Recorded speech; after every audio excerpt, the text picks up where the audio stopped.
Happy Monday. Happy Monday. QB has been doing her homework. QB has been doing her homework. Hey, did you guys have a good weekend? Did y'all have a good weekend? Happy Monday. Hey, QB. Hey, Donnie. Hey, Greta Van Fluff. Welcome. Okay. Hey, Cherie. Thank you for leaving your DNA. QB says, okay, so Latoshia has been out on bond all this time, but they revoked her bond when she was found guilty. Also, she got remarried. Who married this woman? I don't know. And the state of Tennessee didn't revoke her license. They were waiting on a verdict. Say what? I don't know. Hey, Sherry.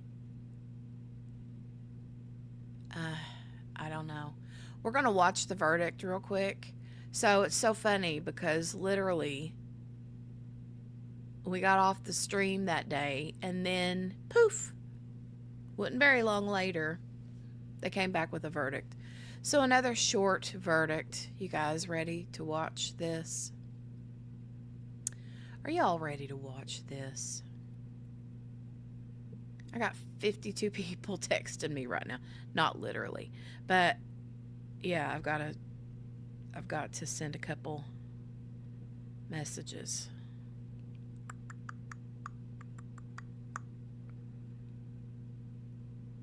Okay. I did. Thanks for adding to that, QB. I did see the mug shot. She did not look too upset. You're right. She did not. No. I think she knew.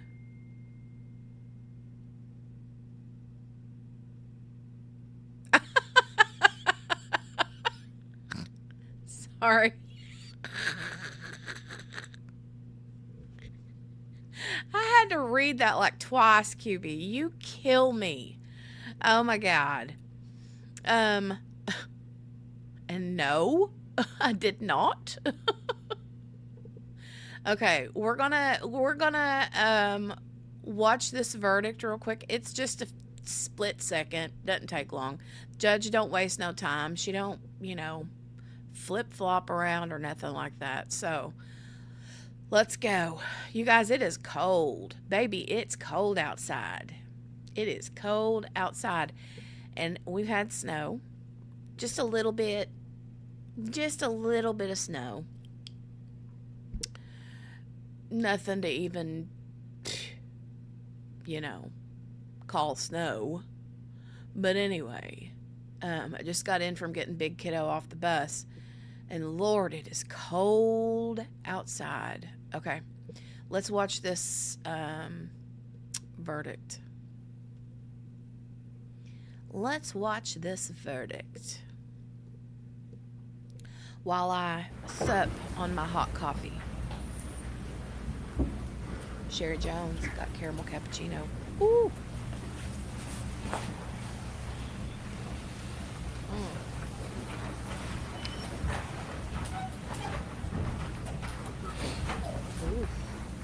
That's your cup.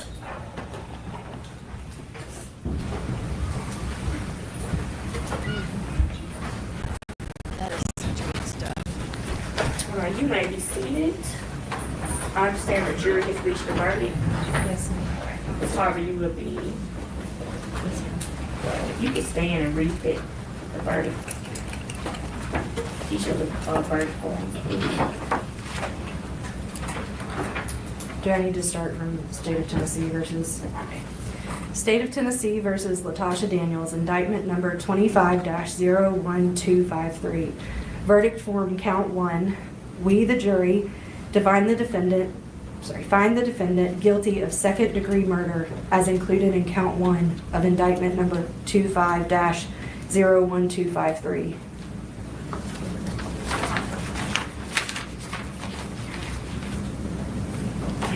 State of Tennessee versus Latosha Daniels, indictment number 25-01253. Verdict form count 2. We, the jury, find the defendant guilty of reckless endangerment as included in count 2 of indictment number 25-01253. Yeah, they did, Patricia. State of Tennessee versus Latosha Daniels, indictment number 25-01253. Verdict form count 3.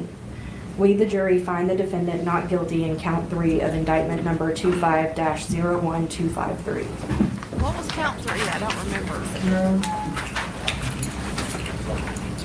Would you like the jury poll? Yes, please. Okay.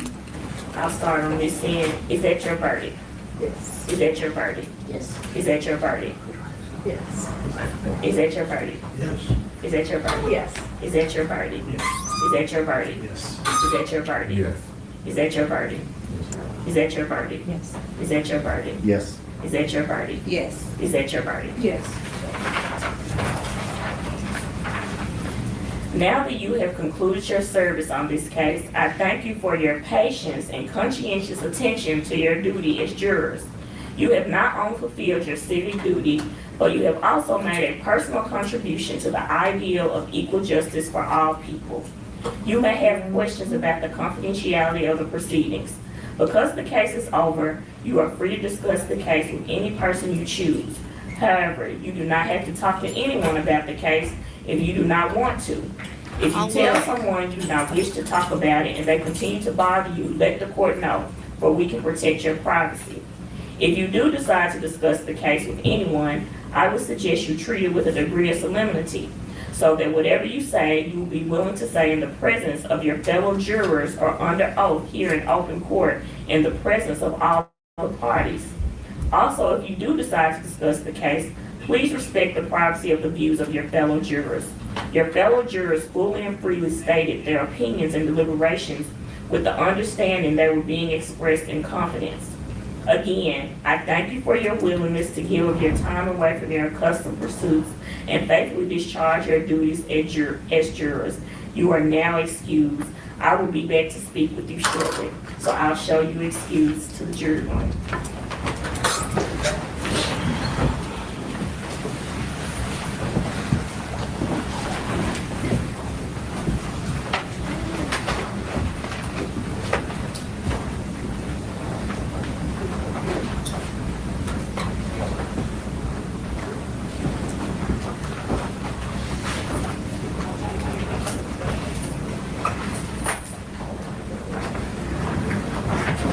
Ms. Daniels, if you would please stand.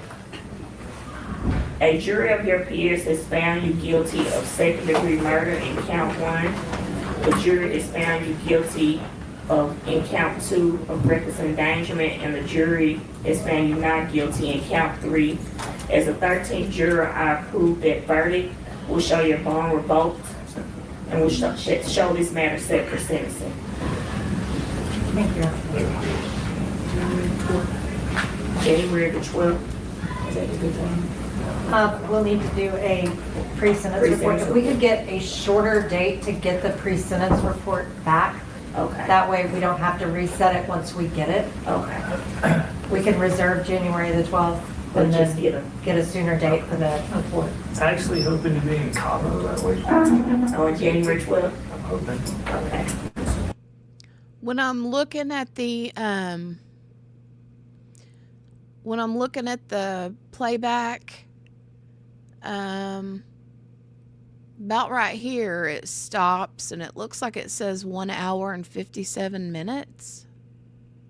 Is that right? And then it goes into this, and then it goes straight into the thing. So it would have been a little over 2 hours, I guess. I don't know. Somewhere around in there.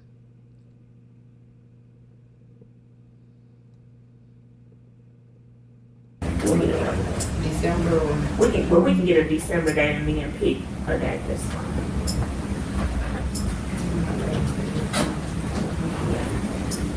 It's just to get the report. December 17th. December the 17th, a good day.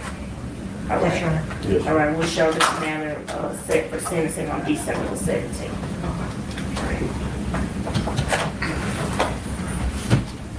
All right, we can show court adjourned. All right. It's on the first day adjourned till Monday morning, 9 a.m. I missed the Cabo thing. I'm going to have to rewind it. I missed that.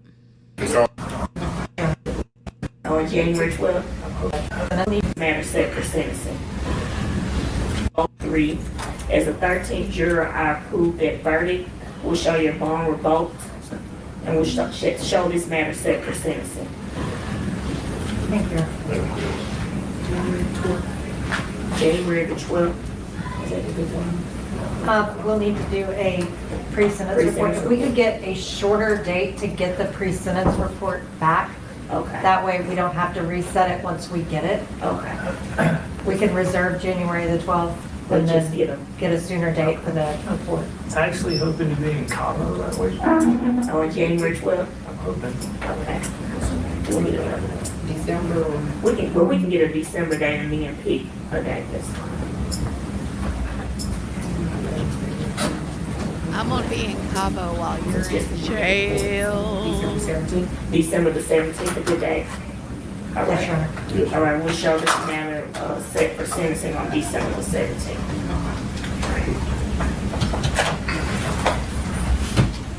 All right, we can show court adjourned. all rise. It's on the first day adjourned till Monday morning, 9 a.m.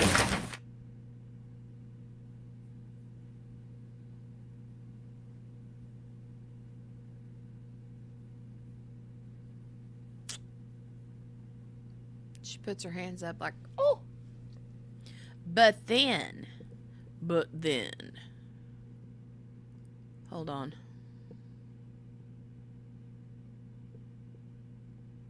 Hold on a minute.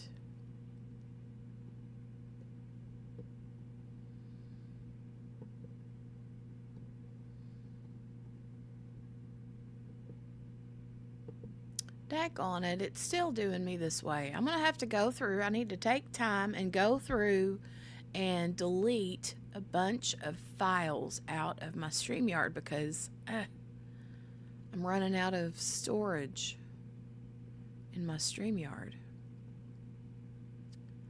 Hold on, let me delete some of this stuff. I've still got this in my StreamYard file. I still have that.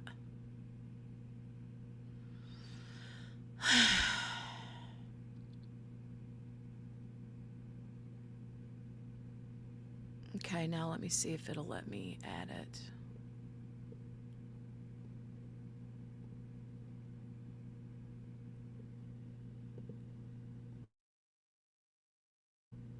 Okay, here we go. Now, so she was all like, woo, going out there. But now look, here's her booking photo. Her mug shot. Hey, Miss King. Hi.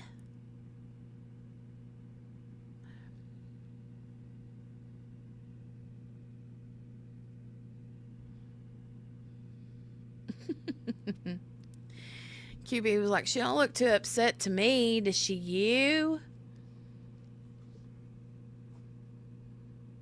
Looks like a driver's license picture.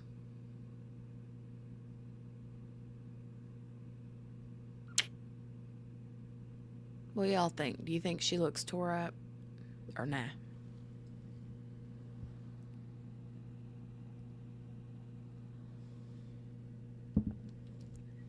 What do y'all think?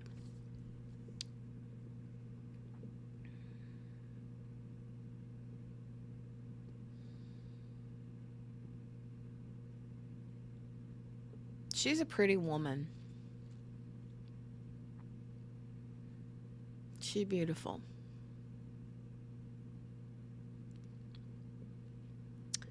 Oh well.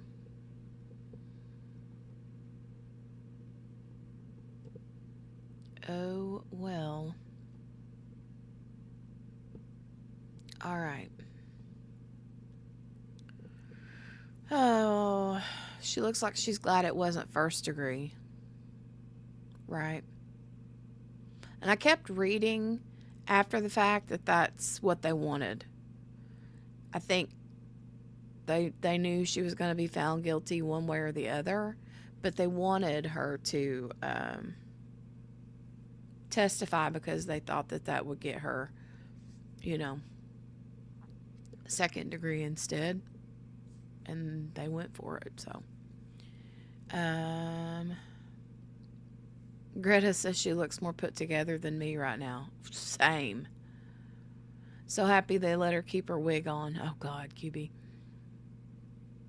Absolutely, Miss King. Miss King says, I think she's crazy, but the guy was a piece of crap. Yeah, he was. She is like, did I just pass the board test? Yippee. I don't know. I don't know. All right, what other trials are you guys watching right now? What other trials are you guys watching?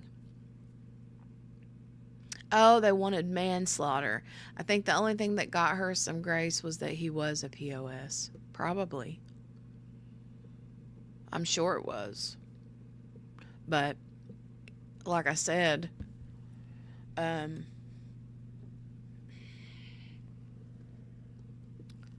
hey, Ruth. How are you?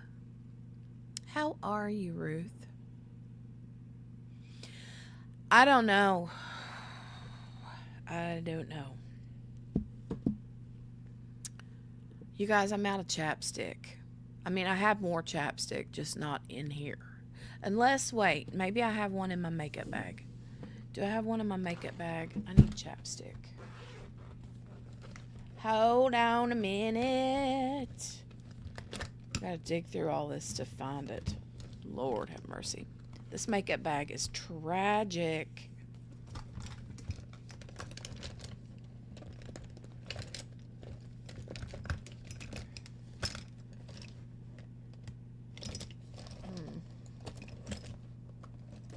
I'm not seeing it. And my lips are chapped. Chappered. They're chappered.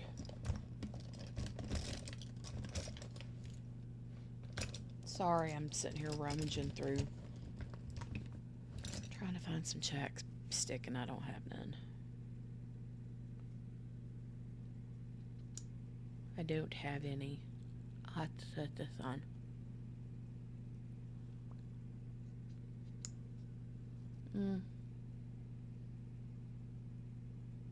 Patricia, girl, I'm telling you.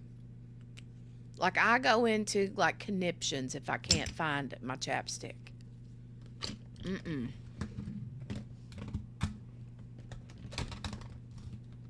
Or at least something, right? Like, I don't really want to use, like, gloss that's got color to it. Because I tend to, like, go, past my lip line. Like, I, like, tend to go up and over, you know? With my regular chapstick. Can't do that with colored lip gloss, right? Can't do that. Can't be without it. I'm gonna do an LOL. That verdict was a whirlwind. It was quick. I ran out because I kept giving it to my kids, and I finally went and got more for me and all my places I put them. Yes. I know. I keep one here at my desk, which I need to get another one to put in my desk. I keep one in my, like, diamond painting, like my bag that I keep all my, like, diamond painting supplies in, because when I sit down to diamond paint, I'm there for a while and I need a chapstick there. And then I have one in my, did I already say my purse? I usually have one in my van. I have them everywhere.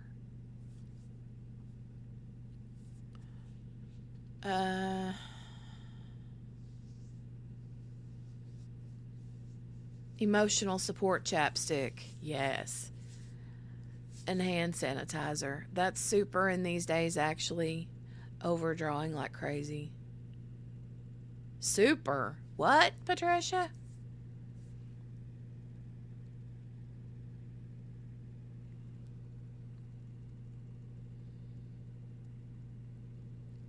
I'm confused. Oh, that's super in these days, actually. I got what you're saying. I had to reread that. Overdrawing like crazy. Yeah, I know. And it looks weird to me. I mean, it looks okay at a distance, but when you're actually like next to someone that's overdrawn their lips, it's obvious. And it just looks weird. Fine for pictures. If you can, get away with it, but not in person. It's weird. A favorite chapstick fell underneath my driver's seat a couple weeks ago, and I haven't fished it out yet. You'll remember that it's there, and when hard times come, you'll go fishing for that. I know it. All right. So, are you guys watching any other trials at the moment?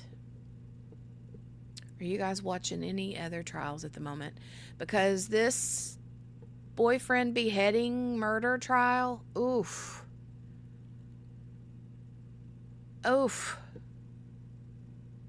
So the girl, it's this one right here. Hold on, let me click on it. Arrive, So this one, okay? Holy mackerel.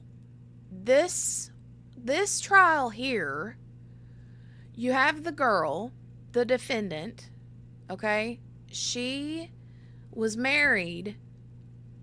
No, wait. The man that she allegedly killed and beheaded, trigger warning, she had 2 kids with. Okay, she had 2 kids, 2 little girls with this man that she killed, allegedly. However, she was married to that man's son.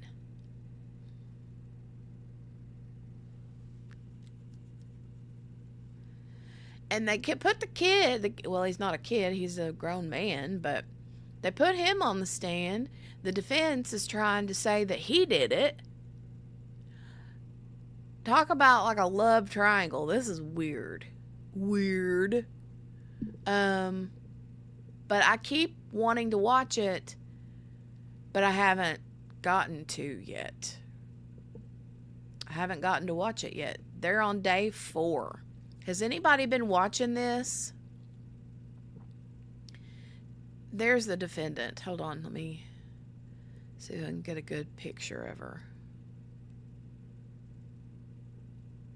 That's her right here. She's the defendant. I wish it would show her face.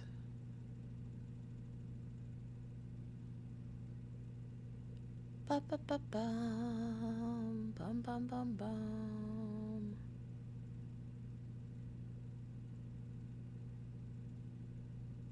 But yeah, has anybody been watching this?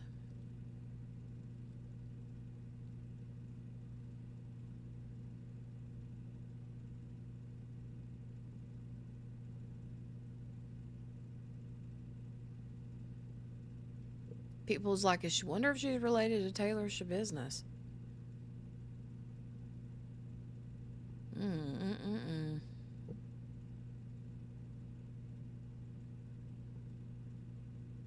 It's not showing her face. You can see her face on the thumbnail of their videos, but yeah.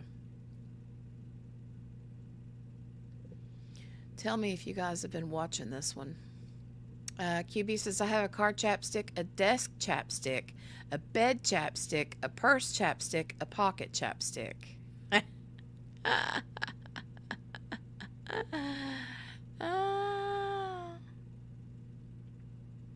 I kind of am the same way with, I keep a drawer handy here with them, my floss picks.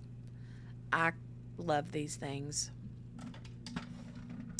What state? What state is this? I'm thinking it was Nevada. Yeah. Nevada.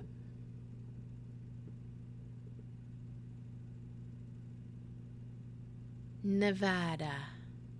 I've not been watching, but the keychain chapstick is a must. Ooh.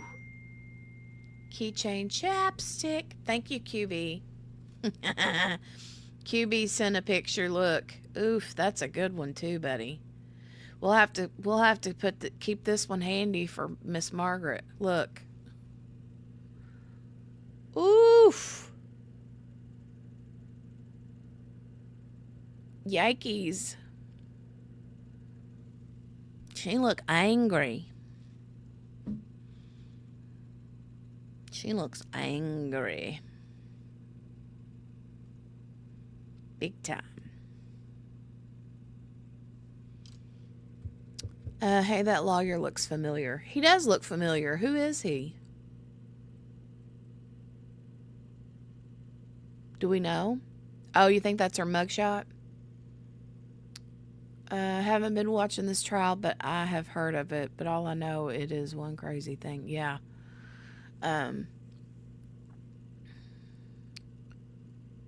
Wonder who the lawyer is. I mean, do you know? Do you think he just looks familiar, or are you like, should we know him? You know what I mean? Spins his bed chapstick, bathroom chapstick, purse chapstick, pencil case chapstick, computer desk chapstick. You're a chapsticker too.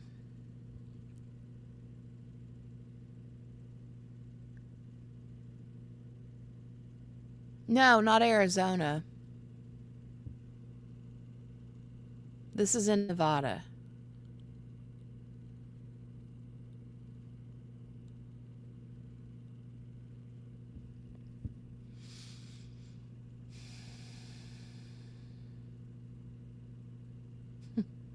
More chapstick.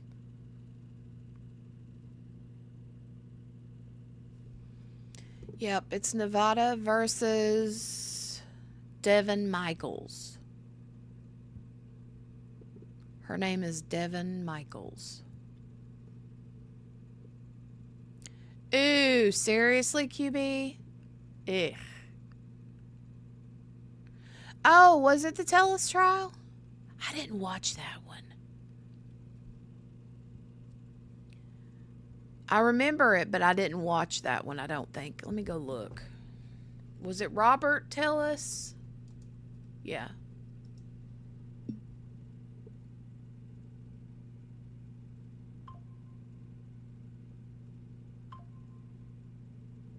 Oh, well, that was in Vegas.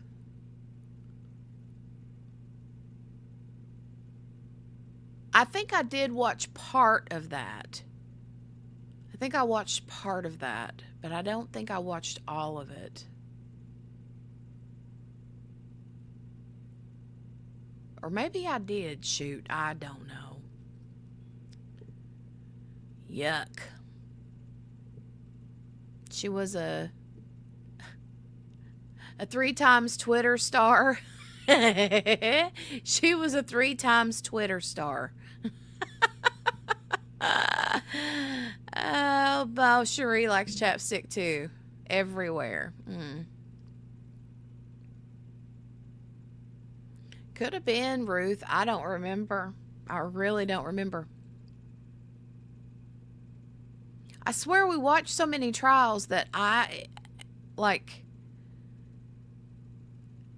it's kind of like my brain is already like soaked, and so nothing can absorb because there's already too much information going on, you know? It's kind of like a wet sponge. A soaking wet sponge won't hold any more water, right? That's how my brain is with information. Brain mush. That's it. Maybe it was someone else with that name, but tried using the screenshot to find him and haven't had luck yet. Oh, okay. The weather makes my lips dry as sandpaper. Ugh. And it's only going to get worse. That's the worst part. It was chilly willy today. I think I think it said 32 degrees, but the real feel was like 22 with the wind chill. It's windy out and it is cold.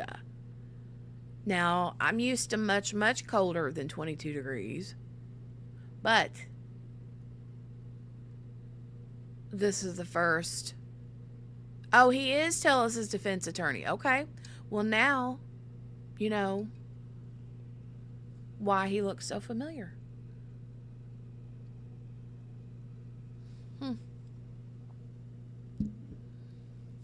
All right. I couldn't place him. He doesn't look familiar to me. I think I did watch part of that trial, though, but not all of it. But this one, I'm interested in watching it. I'm interested in watching this. Miss King, are you here? Still? He looks worse for the wear. Almost 90 degrees. Oh, God, what was that noise? Heard a big thump. He almost 90 degrees here in Southern California. Nice. Miss King, have you been watching this trial? Cold in Texas.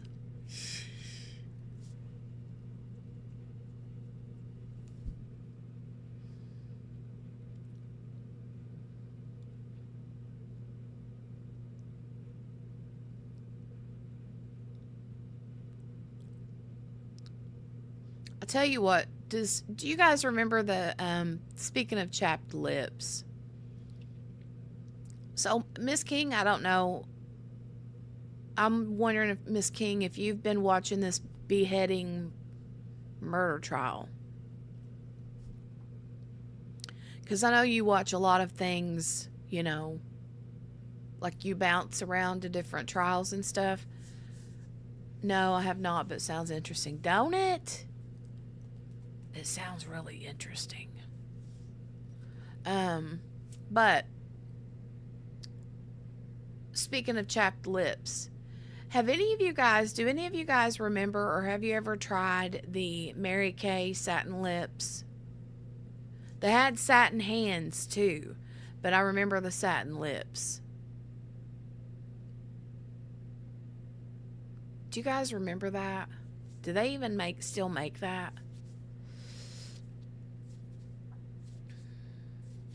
Satin hands was amazing, so was the satin lips, but anyway. Just for some reason, I just thought of it. You remember it, Spins? Made your hands and your lips feel so smooth with that like gritty exfoliant. Nice. She was. Okay. Wow. Okay. She was a 3 times Twitter star. A 3 times Twitter star. La-di-dee. La-di-da-di-dee. La-di-da, la-di-dee. La-di-da, la-di-dee.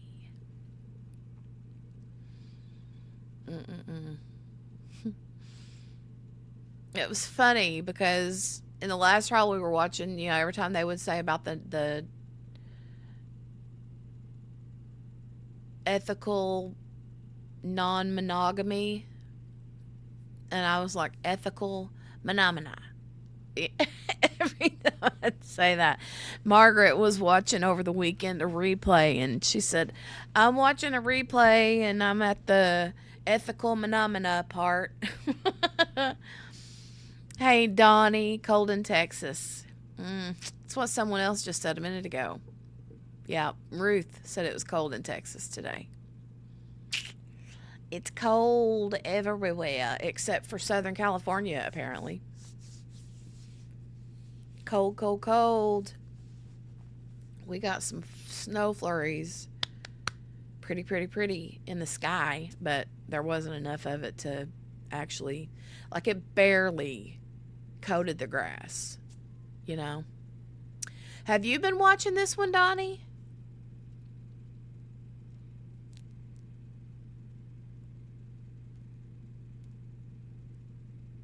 Have you been watching this one? Do, do, do, do, do. Do do do do. Do do do do do. On and off. Is it worth the watch?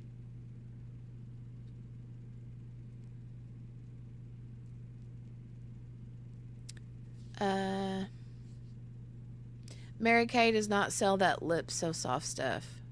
Oh, they don't.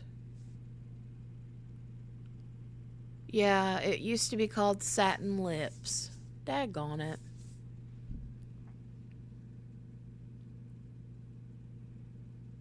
I looked it up because I wasn't sure I heard correctly. Yes. Okay, so it is worth the watch.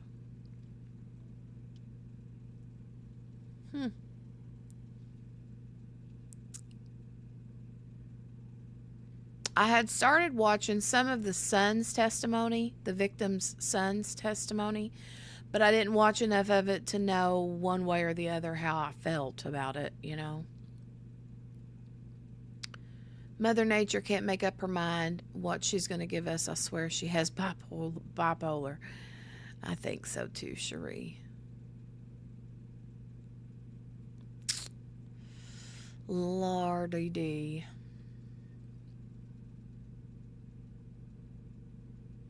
Yeah, she was married her stepson. Yes.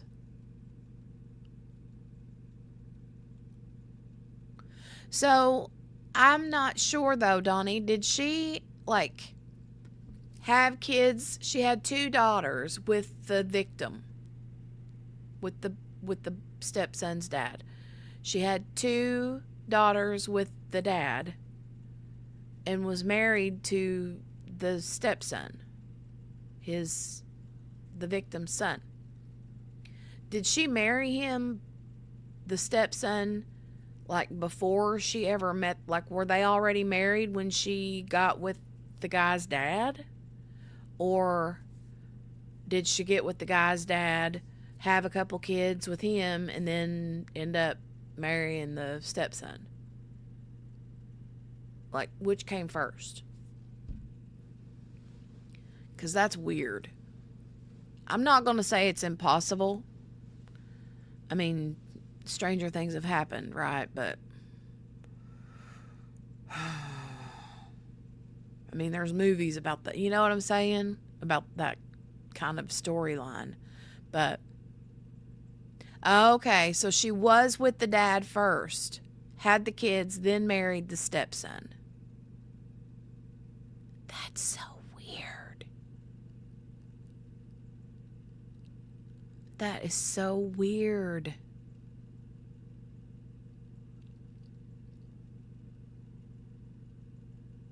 How much younger is he than her?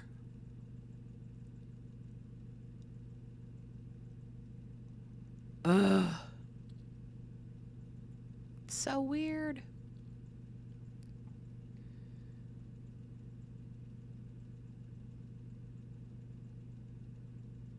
Oh, she did? I know that she had 2 kids with the dad. She had 2 kids, 2 daughters with the victim.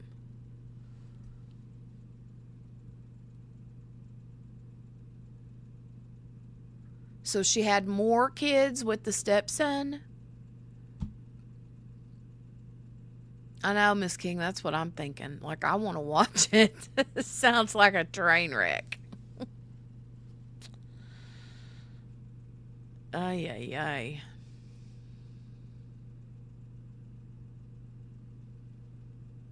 All right. Well, it is 1:45 p.m. Eastern Standard Time. I got some time, so why don't we... I did hear that, Donnie. Donnie said she initially pleaded guilty, then decided she wanted a trial. I did hear that. Creepy. Creepy. Why don't we go ahead and start it then? We'll start on day 1 with the opening statements, kind of see what the story is from both sides and go from there. Because she said she hit him with a stick. and his whole head fell off.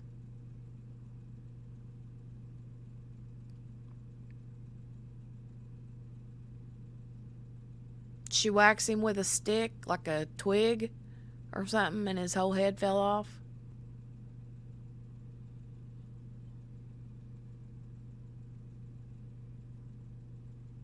Like, oops. They asked her if that could have decapitated him, and she said she didn't know. Oh my God. Well, I mean, that's going to take a whole lot more than a stick. Maybe a stick with a big blade on the end of it. I mean, that could probably do it.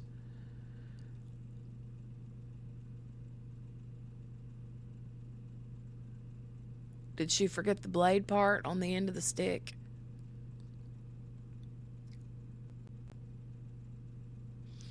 Opening statement should be interesting. I think so too, Miss King. All right, let's do it.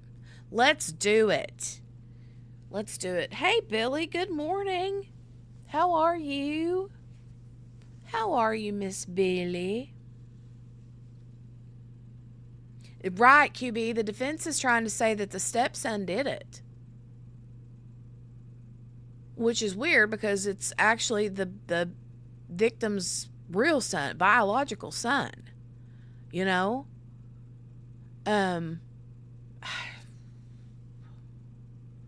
I did notice that the son, when he was on the stand, like I said, I only watched a little bit of it, not very much. But I remember he was being very calm. Like, very cool, calm, and collected. Like, he wasn't, like, when the defense, because I think part of what I watched was the defense, the defense was doing their cross-examination or whatever, and the questions that he was asking were, you know, would have resulted in answers that would have been like, rawr, you know what I mean? And he was still very like, yes, sir. No, sir. You know, it was just kind of weird. So I'm kind of eager to watch that because I'm eager to see if I believe him or not, you know? Cool. I only know the highlights. This is going to be good. Okay, good. Good. I'm glad you're doing well, Billy. Glad you're doing well. QB said, I mean, she's a triple Twitter star. There you go. Triple Twitter star.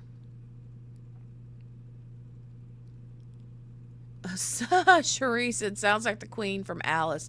Her saying, off with their head. But she literally did it. Yikes. All right. Let's go. I will say the victim is a very nice looking man. I mean, I was shocked to see, because I was thinking, for some reason in my mind, like I hadn't seen the victim, but I was thinking that it was going to be like an older person.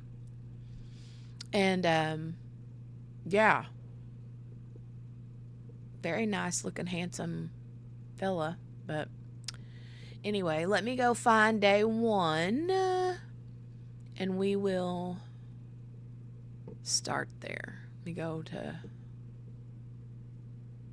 bum bum bum bottom bottom bum bum bum bottom bottom bottom bottom bum bum bum bum bum bum bum.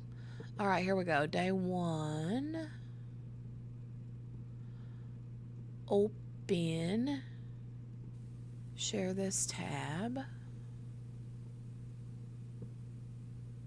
Make it big.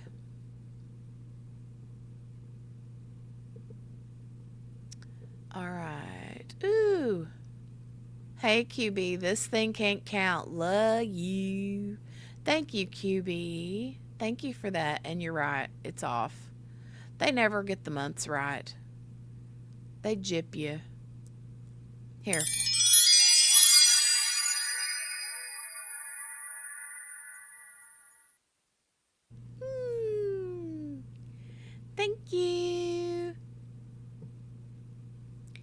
Thank you. Thank you. All right, I'm going to put a trigger warning banner up because, I mean, this is a little graphic. Um, but yeah. I know, Cherie. Cherie says, right, QB, you've been a member way longer than that. I know, weird. Very weird.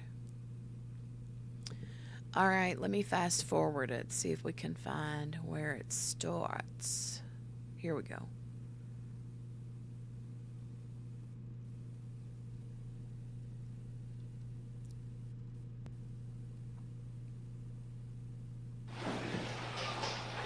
Please be seated.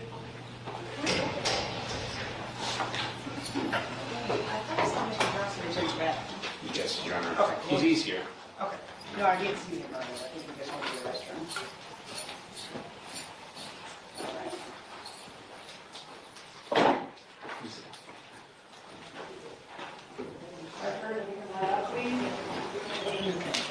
You guys can be prepared when Mr. Droskich gets here?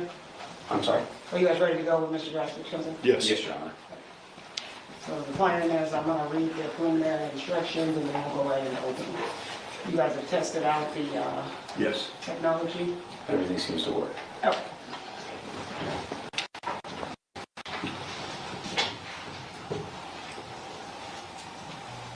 Uh-oh.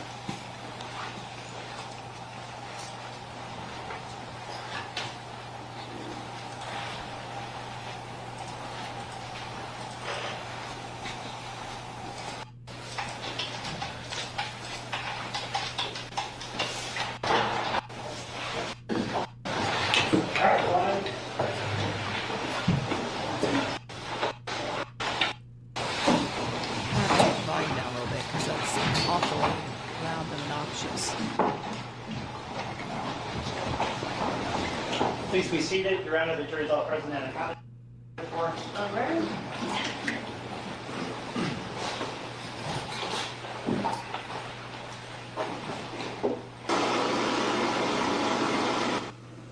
Lord have mercy. I know, Billy. It does need a bit good brushing. We are on the record in C 377239, State of Nevada versus Devin Michaels. May the record reflect that Ms. Michaels is present with her attorneys, deputy district attorneys on behalf of the state. Do both parties stipulate to the presence of our jury? Yes, Your Honor. All right, and are you guys ready to begin? Yes, Your Honor. Yes. All right, ladies and gentlemen, before we begin this trial, for those of you who are going to be our jurors, I want to let you know what to expect. So we're going to go through some preliminary instructions before we get started. Okay, we're going to skip the preliminary instructions, okay? First of all, we'd like you to be as comfortable as possible while you're here. So if you have any trouble hearing or seeing, this is based on the second amended indictment. The clerk will now read the second amended indictment to the ladies and gentlemen of the jury and state the plea of the defendant to that second amended indictment. District Court, Clark County, Nevada, the State of Nevada plaintiff versus Devin Jade Michaels, aka Nikki Fairchild, aka Tracy Baker, aka Tracy Nicole Tavares, defendant, case number C23. Okay, so were those her Twitter, 3 times Twitter star names or what? 377239-1, Department 10, Third Amended Indictment, State of Nevada, County of Clark, the defendant above named, Devin Jade Michaels, aka Nikki Fairchild, aka Tracy Baker, aka Tracy Nicole Tavares, accused by the Clark County Grand Jury of the crime of murder with use of a deadly weapon, committed at or within the County of Clark, State of Nevada, on or about the 7th day of August 2023 as follows. Did willfully, unlawfully, feloniously, and with malice aforethought kill Jonathan Willett, a human being, with use of a deadly weapon, to wit, a wooden stick and or other unknown object, by striking the said Jonathan Willett with said wooden stick and or other unknown object, and or through other unknown means, the said killing having been 1, willful, deliberate, and premeditated, and or 2, committed during the perpetration or attempted perpetration of a robbery. Dated this 28th day of October 2025, Stephen B. Wolfson, Clark County District Attorney, by John Giordani, Chief Deputy District Attorney, to which the defendant has pled not guilty to. Ladies and gentlemen, please understand that the second amended indictment is simply a charge and that it is not in any sense evidence of the allegations it contains. The defendant has pled not guilty to the second amended indictment. The state therefore has the burden of proving each of the essential elements of the second amended indictment beyond a reasonable doubt. As the defendant sits there now, she's not guilty. The purpose of this trial is to determine whether the state will meet that burden. It is your primary responsibility as jurors to find and determine the facts. Under our system of criminal procedure, you are the sole judge of the facts. You are here to determine the facts from the testimony you hear and other evidence, including exhibits introduced in court. It is up to you to determine the inferences which you feel may be properly drawn from the evidence. Ladies and gentlemen, you must base your verdict solely on the evidence presented in the courtroom and the instructions from the law that I give to you. With the wisdom of any rule of law stated in these instructions or your question, then I won't ask the question.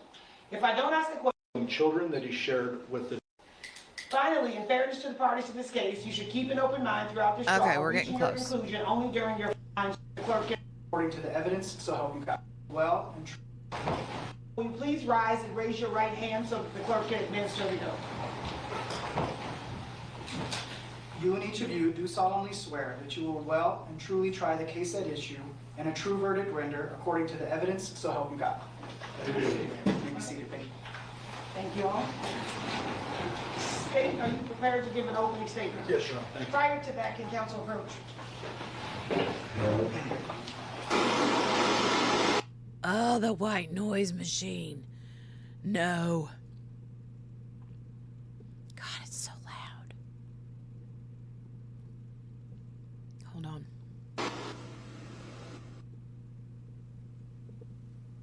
Turn and look at the camera.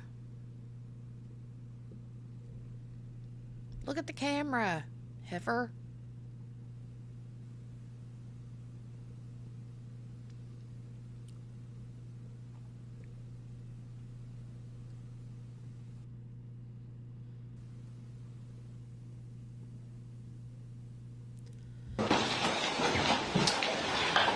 On August 7th of 2023, the defendant, Devin Michaels, brutally murdered and savaged the body of her ex, Jonathan Willett. But the story did not begin on August 7th of 2023, and all I can say is buckle up because you're in for a wild ride. This is Jonathan in life. It's Jonathan's two young children that he shared with the defendant. Both girls, faces blocked out, they're preteen young children. You will learn during the course of this trial that John had a son from a prior relationship named Devier. That after Devier was born, he split with Devier's mother, eventually getting into a relationship with the defendant. They then had these two children together.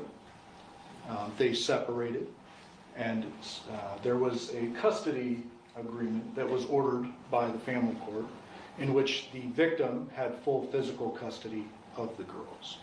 You will learn that the defendant was not happy about that situation, that the defendant wanted to have control of her girls, and she wanted to start a new life with Devier, the same Devier that is John's son. On August 7th of 2023, Yoko Willett, an elderly woman, woke up. Okay, did you hear that? I'm going to rewind it and listen to that one more time. I was too busy grabbing a cough drop. Hold on a minute. I got to rewind it. Just a couple minutes. This is Jonathan in life. It's Jonathan's two young children that he shared with the defendant. Both girls, faces blocked out, they're preteen young children. You will learn during the course of this trial that John had a son from a prior relationship named Devier. That after Devier was born, he split with Devier's mother, eventually getting into a relationship with the defendant. They then had these two children together.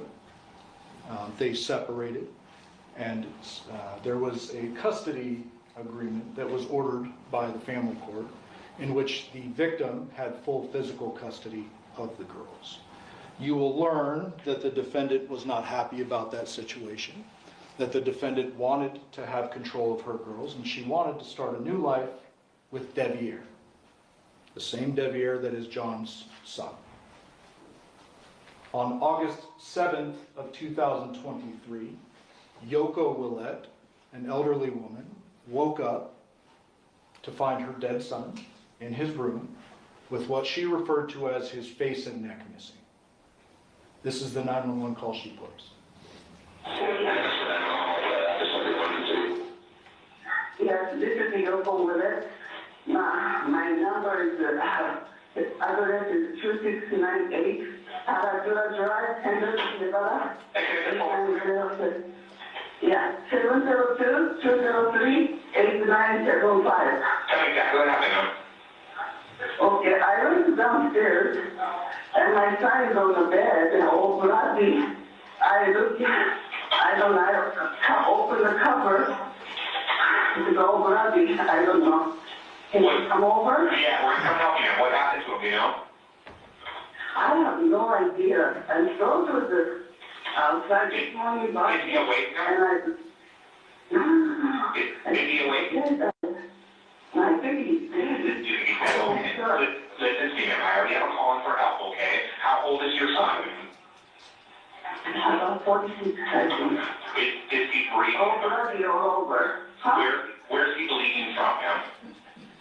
I don't know, from neck or something. Do you see any weapons around him? No. Nothing. Will he have harmed himself? Can you tell? What? Did he look like he hurt himself at all? Like, maybe I shot have himself? no idea. Those was on the yard.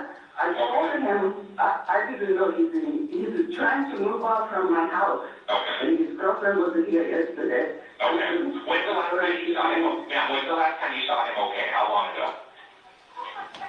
Last night. Last night? Yeah. I think somebody has come to eat. Okay, yeah, we're already on the way, okay? We're going to try to help him before we get there. Do you have a defibrillator available inside your house? Huh? Do you have a defibrillator available at your house, a shocking machine? I don't.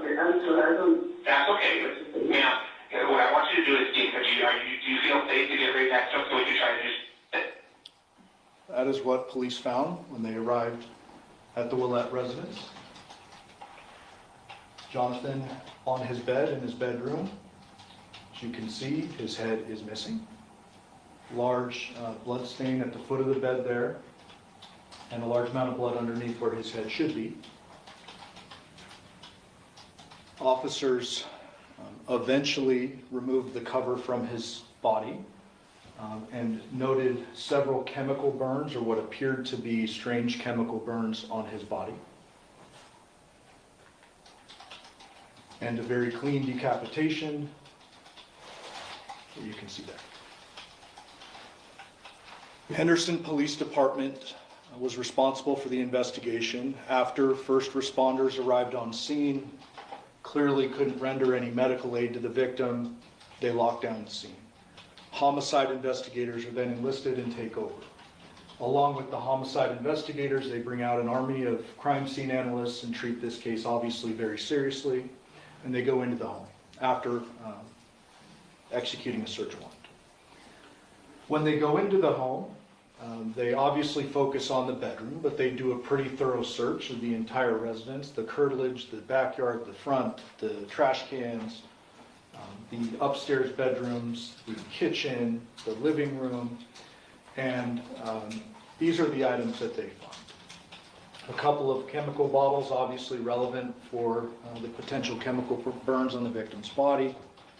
They find some interesting writings that you'll see a little bit more of later, demonstrating that there was a contentious custody case going on between the victim and someone at that point, someone. They see out front John's moving truck, the victim's moving truck. You will learn that he had a moving business. There's a trailer on the back. It's parked a little cattywampus, going the wrong way on the street and poking out into the street as though he may have planned on moving after he last parked that car or truck. But the items that weren't found are what was particularly notable for the investigators. They didn't find a murder weapon. They didn't find whatever this person used to cut his head off. They did not find his head. They did not find his wallet. They did not find his truck keys, and they did not find his phone.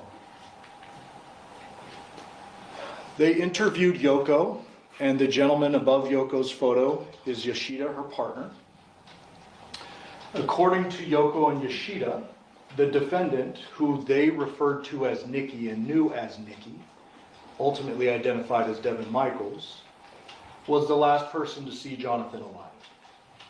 Nikki and John had been moving the girls and John's items from this Paladura address to Nikki's address on Porcupine Rim that she shared with Devier, and for a temporary period over the summer, the young girls. They learned that Nikki and John returned to this address, the Paladura address, for the last time at 10 p.m. on August 6th, or around 10 p.m.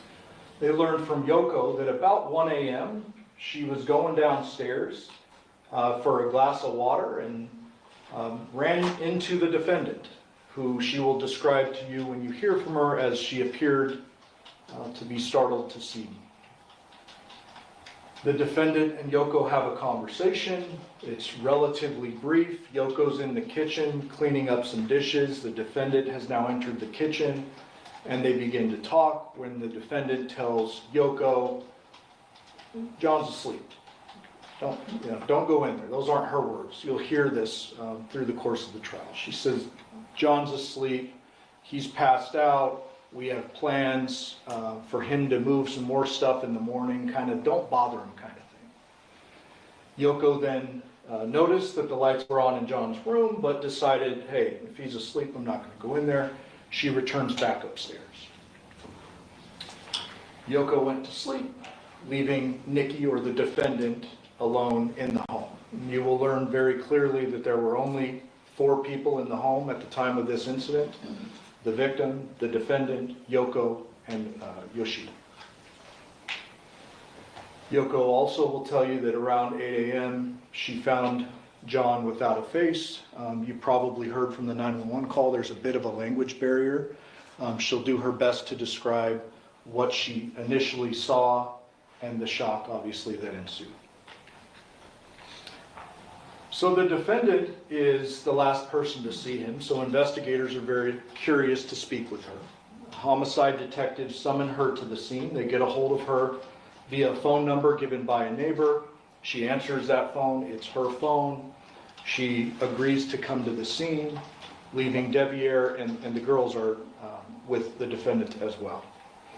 She, in her initial interview, says John is her ex. They share the 2 children together.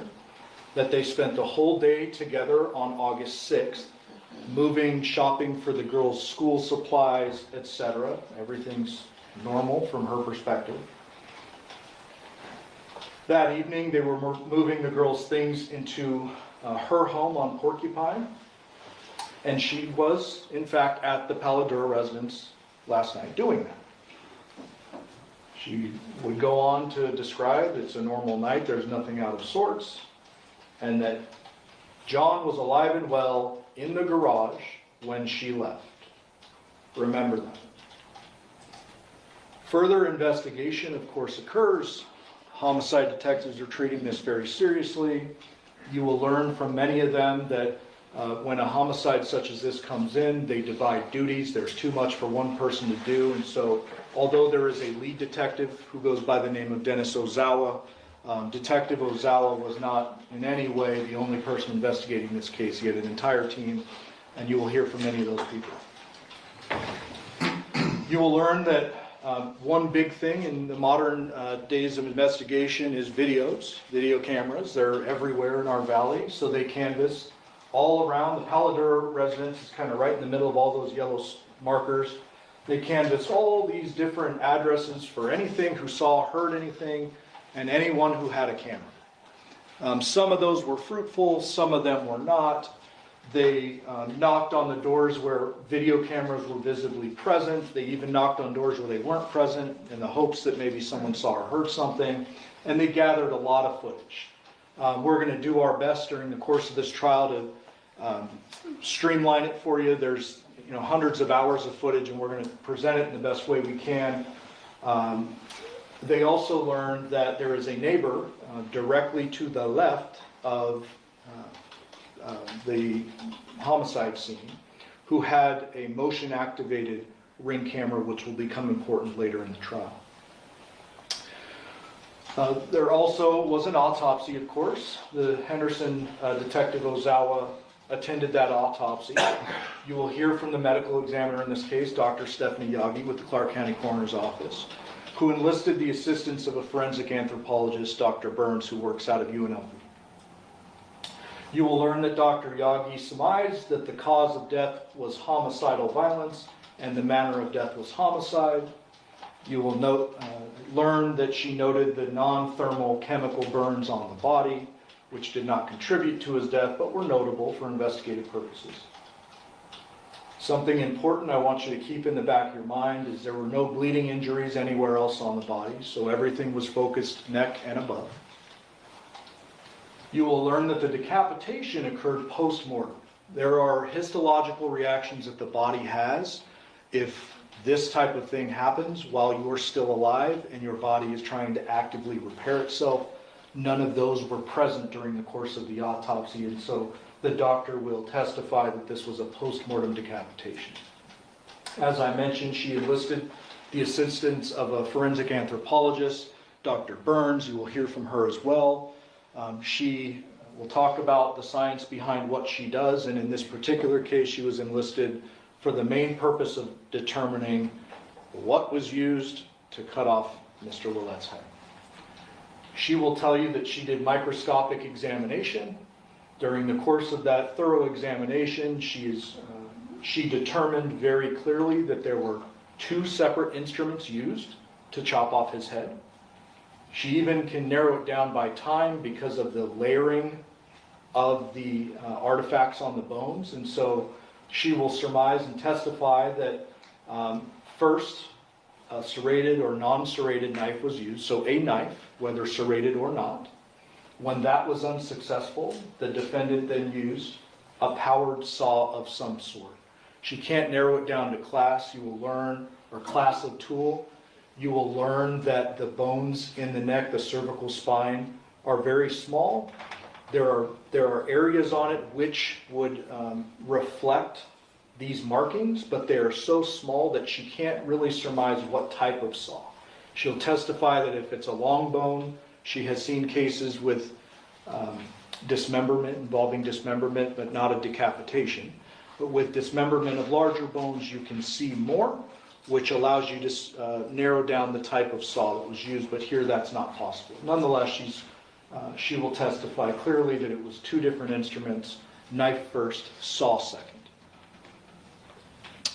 Further investigation also revealed what Mr. Draskovich alluded to in jury selection, a very non-traditional family situation. And I kind of mentioned this a little bit earlier. The investigation revealed that the defendant, after splitting with John, ultimately married his son, Devier. Devier moves in with her. They are together for an extended period of time. The defendant loses custody of the girls, and eventually the girls end up for a short period of time over the summer of 2023 before school starts, living in the home with the defendant and Devier, with Jonathan living back at the Palo Duro residence with his mom and Yoshida.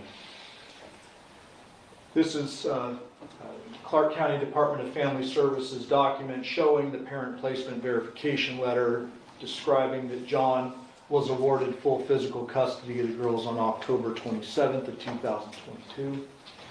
That Jonathan, as I said, and the girls were living at 2698 Palo Duro at the time. You can see in the document that the defendant had weekly supervised visitation with the girls for an extended period of time. And you will learn through various witnesses that John kind of bent the rules with that and allowed her to see the girls a little bit more than was court ordered. You will also learn that John allowed the girls to stay with the defendant and Devier, as I mentioned, at the Porcupine Rim address over the summer of 2023. and that Jonathan was going to move in with the defendant and the girls to try to stabilize their lives and basically try to get everyone under the same roof. The girls were having a real hard time with the custody situation, and his main focus was the girls. Obviously, with all this information they have gathered, the defendant is now a person of interest. She's the last person to see John. She's been over there very close in time to his murder. There's all these ties. There's the custody paperwork I showed you earlier, the writings that were in his room. And so they respond to Porcupine Rim. I can't remember if I put a map in here, but I'll just tell you we'll have a Google map for you that shows the distance between the homes. They're about 30 minutes apart. Palo Duro is in Henderson. Porcupine Rim is in Las Vegas, and it's a pretty good distance, about 30 minutes. The detectives will tell you, and this is Detective Ozawa and Detective Carrie Skinner, that when they go to the residence, they observe the defendant. She's kind of either moving stuff or moving back and forth between the home and the vehicle, and they note a couple of things before they approach and make contact with her. You see the Nissan Armada, which is the defendant's vehicle, looks pretty clean and shiny. You will see that cell phone on the right. The detectives observed that when they first drove up, kind of sitting in the rocks near the driveway. Thought, okay, that's weird, but we're not going to touch it. We're not executing a search warrant yet. They leave it be, and then they make contact with the defendant to interview her again, because now they know some more things and things aren't quite adding up and they want to know a little bit more.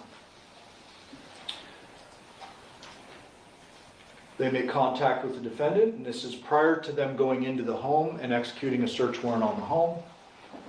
They get a little more information, but the story generally remains the same, that John recently dated Andrea. This is extra information. But that last night he threw away his engagement ring in the trash can at Palo Duro, which, remember that. That John wanted to get back together with her romantically. This is new information. And move in, which we already know to provide stability for the girls. She mentioned that Yoko does not know Devier and I are married. She claimed that her marriage with Devier was one of convenience for insurance purposes and non-romantic and not sexual in nature.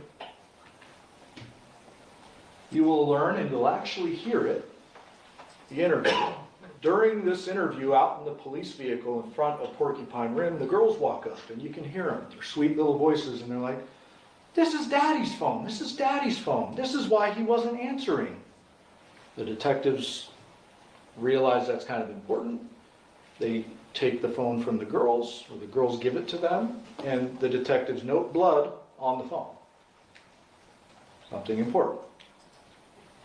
They ask the defendant, "Well, how did this get here?" And she responded generally that he must have left it here earlier in the day when he was moving, and I don't know. I mean, there's a cigarette butt over there. I know he smoked cigarettes. It's by where the phone was. He probably left it.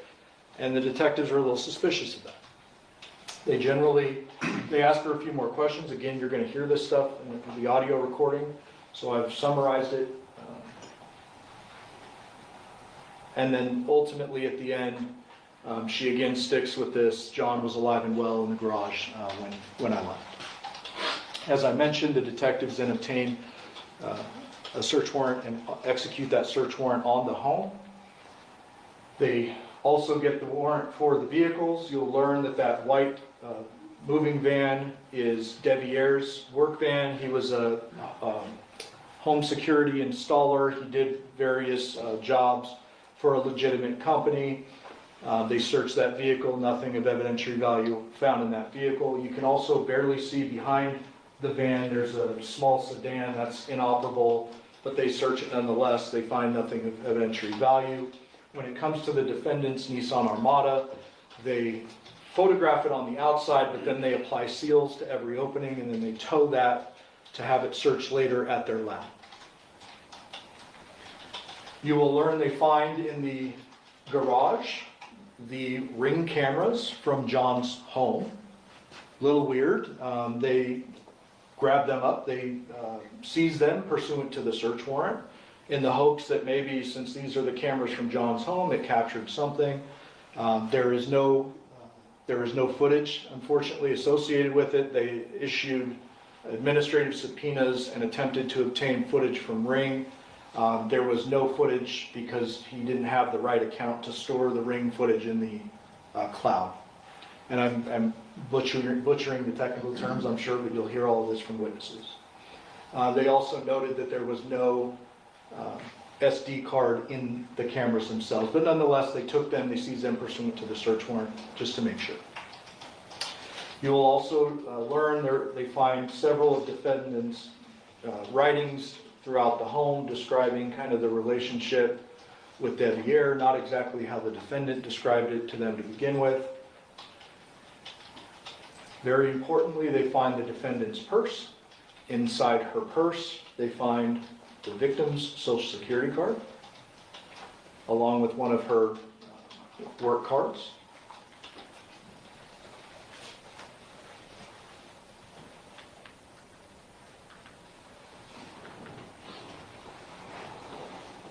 This is the defendant's bedroom. What I've circled there is basically her underwear drawer. When you execute a search warrant, you go through everything. You basically toss the place, and when they were searching the defendant's underwear drawer, they found something. My mouse is freezing on me here.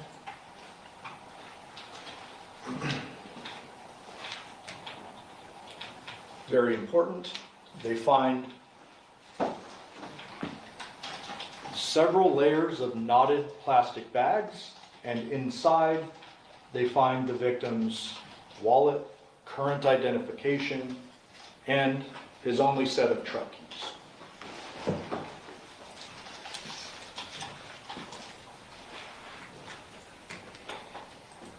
After the search warrant, they speak with the defendant again. They learn that the defendant's version regarding the phone is that she has no idea how it ended up there. They confront her with the blood on the screen. She initially says, "Oh, I don't know," and then she says, "He cut himself moving." Remember when I talked about the autopsy earlier, no other bleeding injuries on the victim's body, remember that? She claims he cut himself while he was moving. There's no evidence to suggest that. They learned John wanted to move in with the defendant so we could have the girls under one roof and parent them. They further learn, although they already kind of know this, that John has physical custody of the girls, and the defendant claims she plays nice with him to kind of keep access to the girls and keep things kosher. They also learn, which is very important, that John was moving in quicker than she expected. They learn not only from the defendant but other witnesses that this idea of them reuniting for the children had been discussed for several months, but that on this night, on August 6th, John began loading stuff into the truck when the defendant is loading up the girl's stuff into the truck. And she kind of realizes for the first time he was serious about this and this is going to happen. And you'll learn that that's when the walls start closing in on the defendant and she makes the decision she made. The detectives confront her with the fact that there is no notifications on the phone when the girls provide it. It's black, they open it, and there are no notifications on the screen. But that she had contacted him several times the night before, and that those notifications should be there based on the timing of the phone arriving at her house.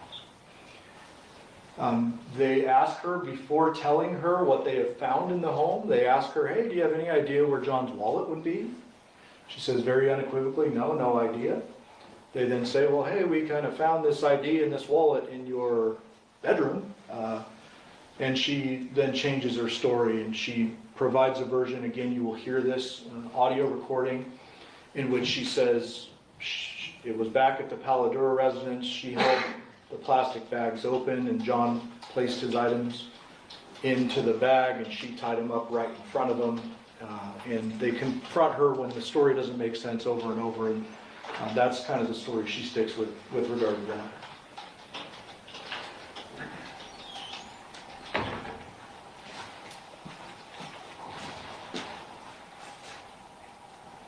You will learn there was an extensive follow-up investigation after that interview. Although things weren't adding up, although things looked very strange, the detectives did not rush to judgment and arrest her right there. Although all of the victim's property is inside her home, his blood is at her scene, they don't arrest her right there. They choose to do follow-up investigation. You will learn there was fingerprint analysis that was done. Nothing really of evidentiary value comes of that. You will learn that DNA processing was done, that the victim's blood was in fact on the phone at her house, and that the defendant's DNA was on the knot of those plastic bags where his property was found inside. You will also learn that an extensive digital investigation was done, and that was in the form of video surveillance, digital forensics, meaning phone dumps. They take the actual devices found. There's 11 found inside her home, including the victims. They plug it into a machine. They'll talk about the technology. They're able to extract the data from the phone, and they find several things of note. They also do a call detail record investigation. That is the records that your cell phone maintain or are maintained on your cell phone, everybody's cell phone, with the company you use for service. And those records not only show incoming and outgoing messages and calls, but they also show location data, because every time you place a call or receive one, you are pinging on some kind of tower and leaving a trail of where you've been. Not a precise trail, but a general trail of where you've been. They also pull Burla. Burla is a lot more precise than the cell phone towers. That is an infotainment system inside the Nissan Armada. And they're able to extract that data, and I'll show you that in a moment. They very clearly get a timeline based upon the Burla.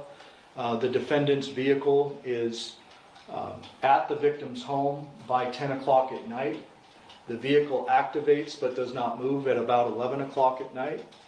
The vehicle leaves the home for good at 2:04 a.m. 2:04 a.m. on August 7th. And you'll see that in a moment. I've noted here that the video surveillance, DFL, and CDR rule out Devier. Obviously, he was interviewed. You will hear from him during the course of this trial, but they treat him as a suspect. Obviously, there's some fishy circumstances. They're not just pinning this on the defendant because what she's saying doesn't make sense. They're looking into both the defendant and Devier and others. The video surveillance that I'm referring to is kind of wide-ranging. There is one particular camera you're going to learn about that was near the Porcupine Rim residence, the defendant's home. That is a full-time camera. It's not a motion-activated camera. That allows them to see the home, see what vehicles left, came and went at any given time, and they clearly rule out Devier from that video. In addition, I mentioned earlier, there's video surveillance from next door to the victim's home that captures the defendant at around 11 a.m. going to her vehicle, moving it slightly, and then ultimately leaving. Gotta love technology.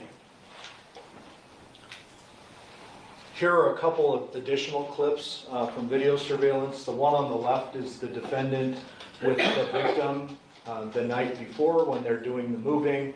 It shows us that they are together, that no third party is present, it's just them. They go into a store, they buy an item, and they leave. And then 2:28 a.m., the defendant is alone. It kind of clipped off on this particular picture, but the defendant is alone in her vehicle after she leaves the residence and goes back to her home, ultimately landing there about 2:46 a.m.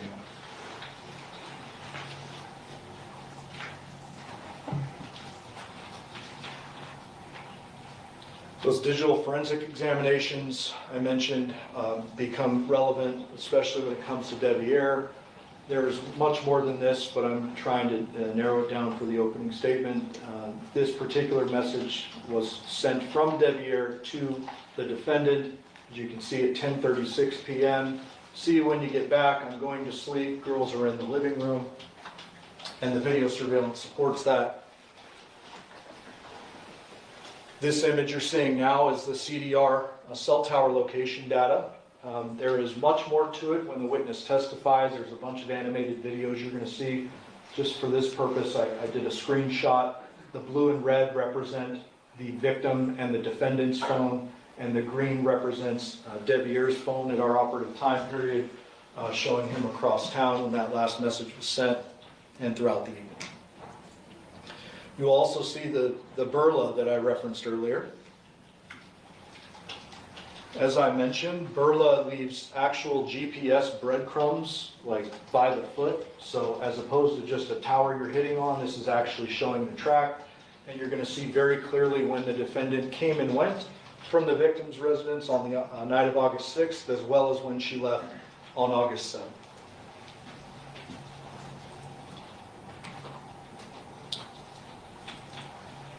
After all of this information is gathered, it's very clear that the defendant did this to the detectives. They make the decision to place her under arrest for murder with use of a deadly weapon.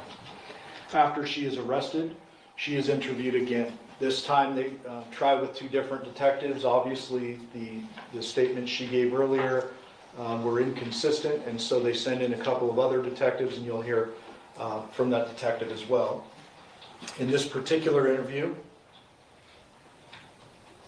the defendant acknowledged that she realized John was actually moving in, that at the time of the murder, she was giving John a massage on the bed.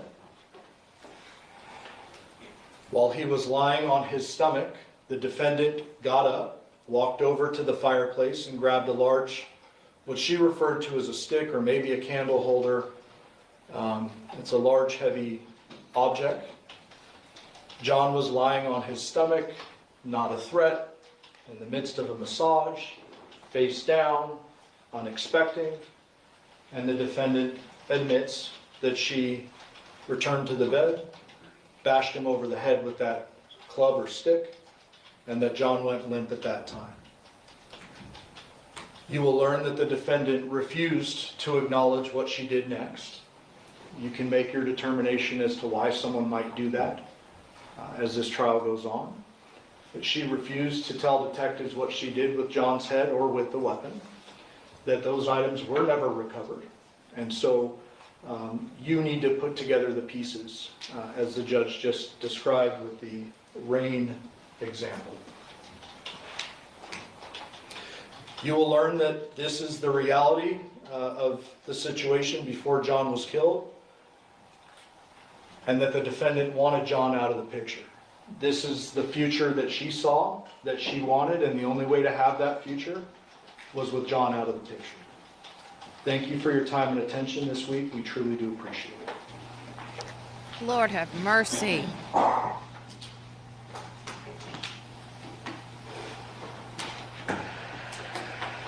Lord have mercy. Is the defense going to give an opening statement? Yes, we are, Your Honor, and if we could have perhaps a 5-minute recess. Thank you. Okay, ladies and gentlemen, we're going to take a brief recess so we can get the technology set up. Okay, so they want a quick 5-minute break. You must not discuss or communicate with anyone, including fellow jurors, in any way regarding this case or its merits, either by going... Fast forward through that. Lord, Lord, Lord.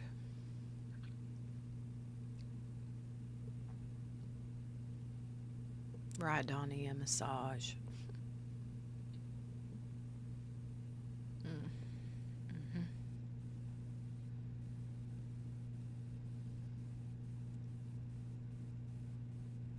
That guy has great hair.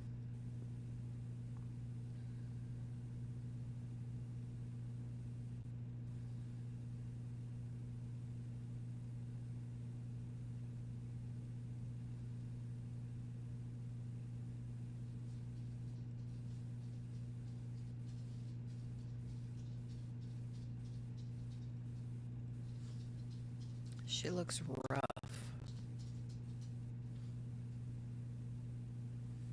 Rough.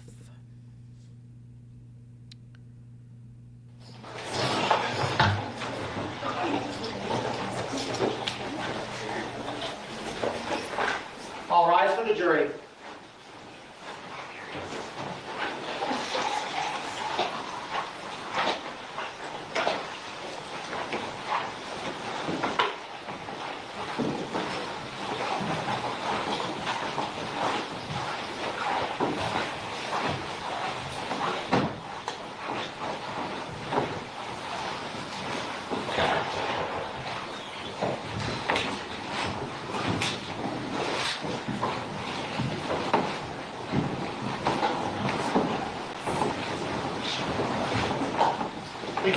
adjourned. The jury's all present and accounted for.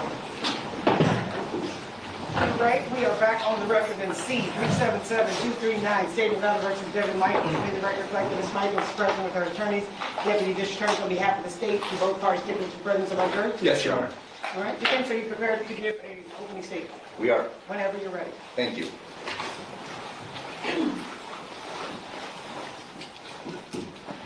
Leo Tolstoy, perhaps one of the greatest Margaret. authors of all time, in his first book, first novel, Anna Karenina, wrote, first sentence, all happy families are the same. Every unhappy family is unhappy in its own way. Her Honor asked whether we were going to give an opening statement. An opening statement, as Mr. Giordani had laid out, is a time for each side to stand before you and tell you what the facts are. It's our chance to give you a roadmap and explain to you what we feel the facts and ultimately the truth are. Oftentimes, defense attorneys sit back and wait. Don't want to show anything. Let's see what they've got. This case, we're not doing that. We're going to get right out in front of this case and we're going to tell you what's really going on and what the state and what their investigation is missing. Initially, Mr. Giordani had said, well, buckle up, and I'm telling you, buckle up. You know, oftentimes in the intricacies and the complications of human relations, things get unsavory. Things are immoral.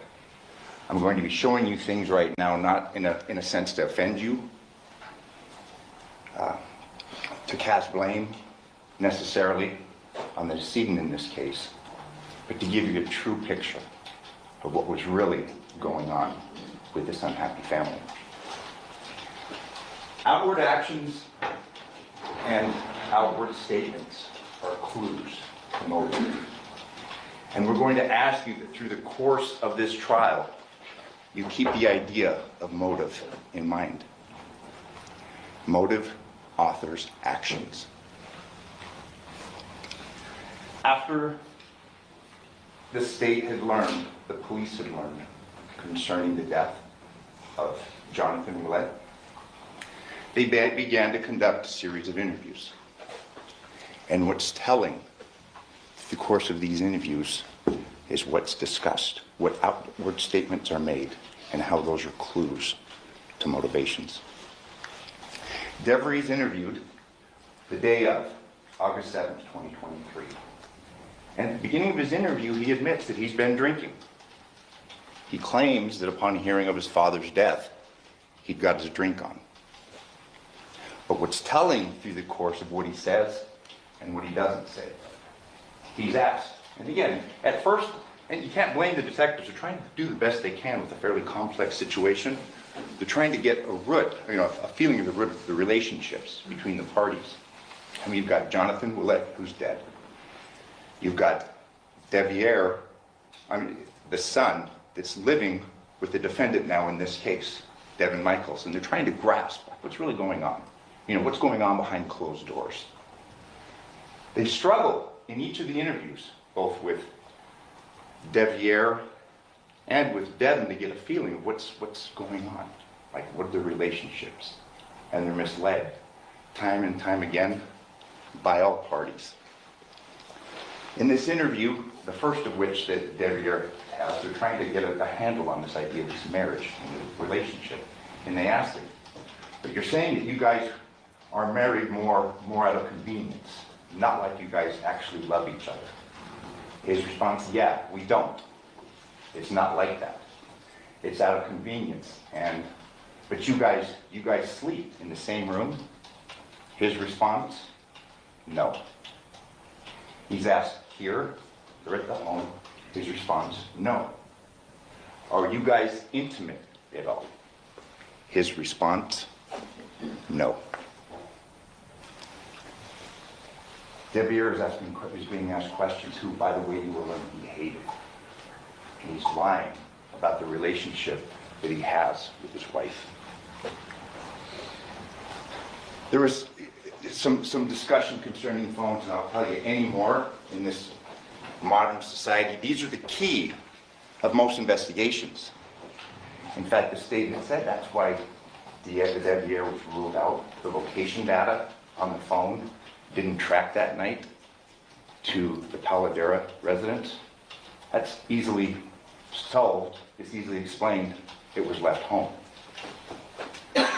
That's it. There are other cases that have been of some notoriety that happens. People know now. They track you on your phones. You're going to learn that Devier knew this and the importance and the significance of this clue to this hidden secret. This was no marriage of convenience. We have out here the wedding ring that you'll see in photos that both Devier and Devin wore. In fact, Detective Skinner, again trying to grasp this, and this is on August 7th, is asking Devin about the rings. And he's telling me the rings, you guys are saying this is convenience, but rings are like of significance. It shows commitment. She plays it down, as does Devier.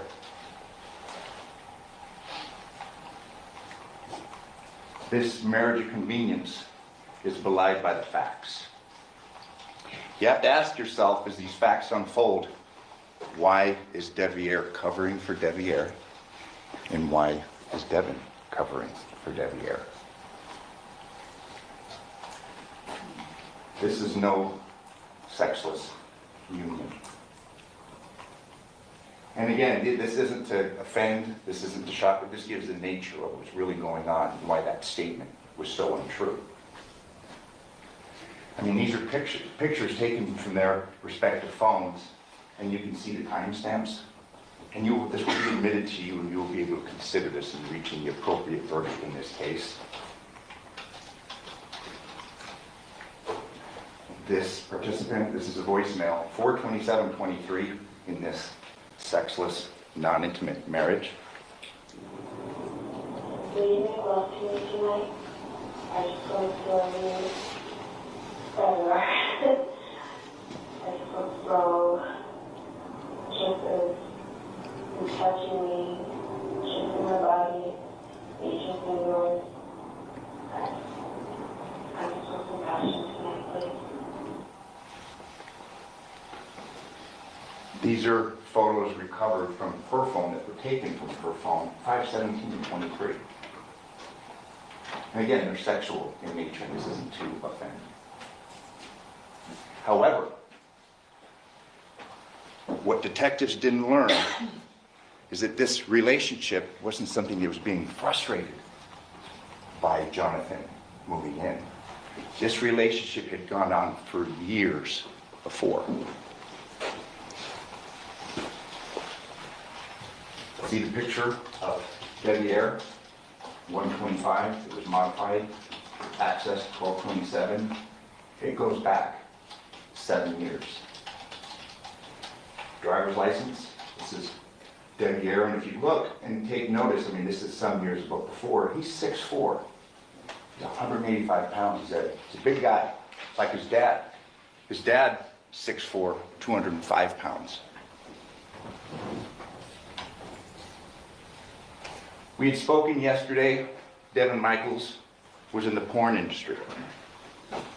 You know, she's not on trial for morality, she's on trial for murder.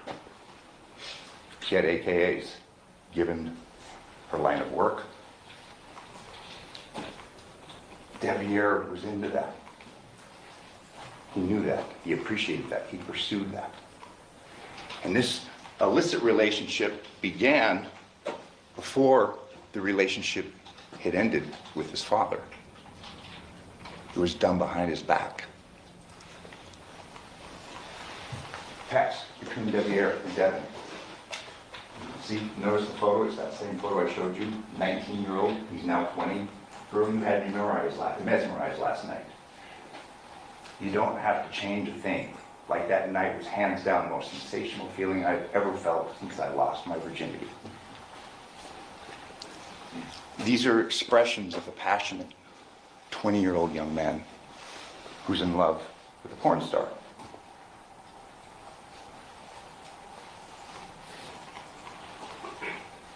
See the dates? Modified 9/3/16. That means it was looked at 7/18/26. We've got Debbie Aries 20 here. And I'm going to show you photos to show the identification of what's going on. You've got a penis shot taken from her phone. And you see up in the corner, it's Debbie Aries. So is the case, the facts will show and common sense will dictate that this isn't a case about her wanting to be with Debbie Ayer, and she kills Jonathan. She's been with Jonathan.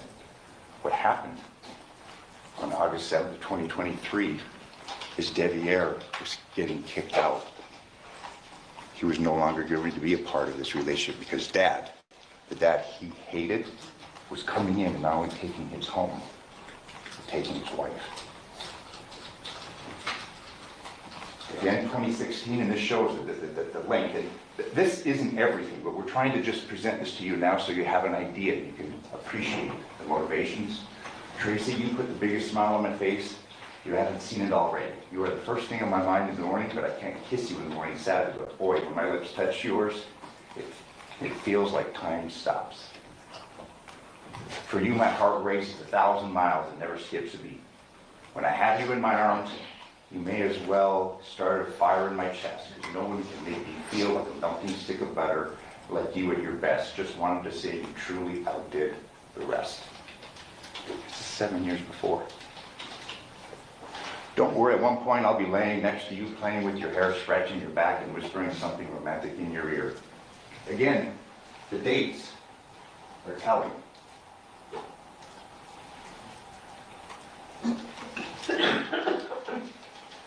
We saw pictures of Jonathan and Devin and the kids, but if you look at the date here and the time, this is 19-year-old Debbie Ayer.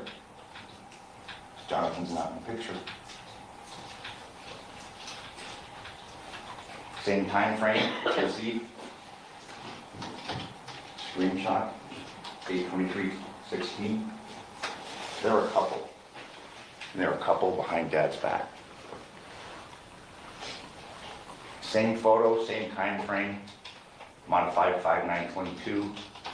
We're coming now to the present. There'd been a long-going, torrid affair, which resulted in a marriage between a son and his father's former girlfriend. This is Debbie Ayer receiving a text from Devin. See, 11/3/21, hope it's good. I was looking, it was good, but I'm looking forward to eating something else later. Her response, Arby's, his, if that's what you call that coochie, then yeah, I guess so too. So again, it shows that this was consistent. Pictures of on Debbie Ayer's phone. You'd see modified, which means looked at 5/15/23. Capture time 5/15/23.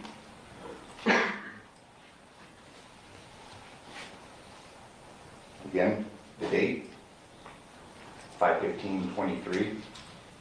I mean, this is clearly an intimate relationship.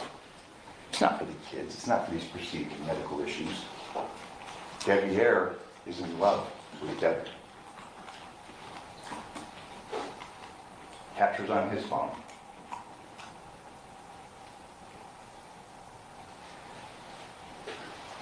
You'll hear from Debbie Ayer, and we may not have a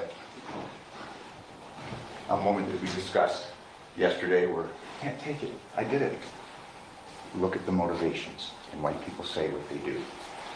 Debbie Ayer's 9/14/2023 grand jury testimony. And if I could just ask you a couple more questions about that. Did you and Devin get married in the traditional sense? And this is under oath in front of a grand jury where there's jurors. It's a formal proceeding, just like a trial. His response, yes, but it was more me helping out with the girls when she couldn't find a babysitter.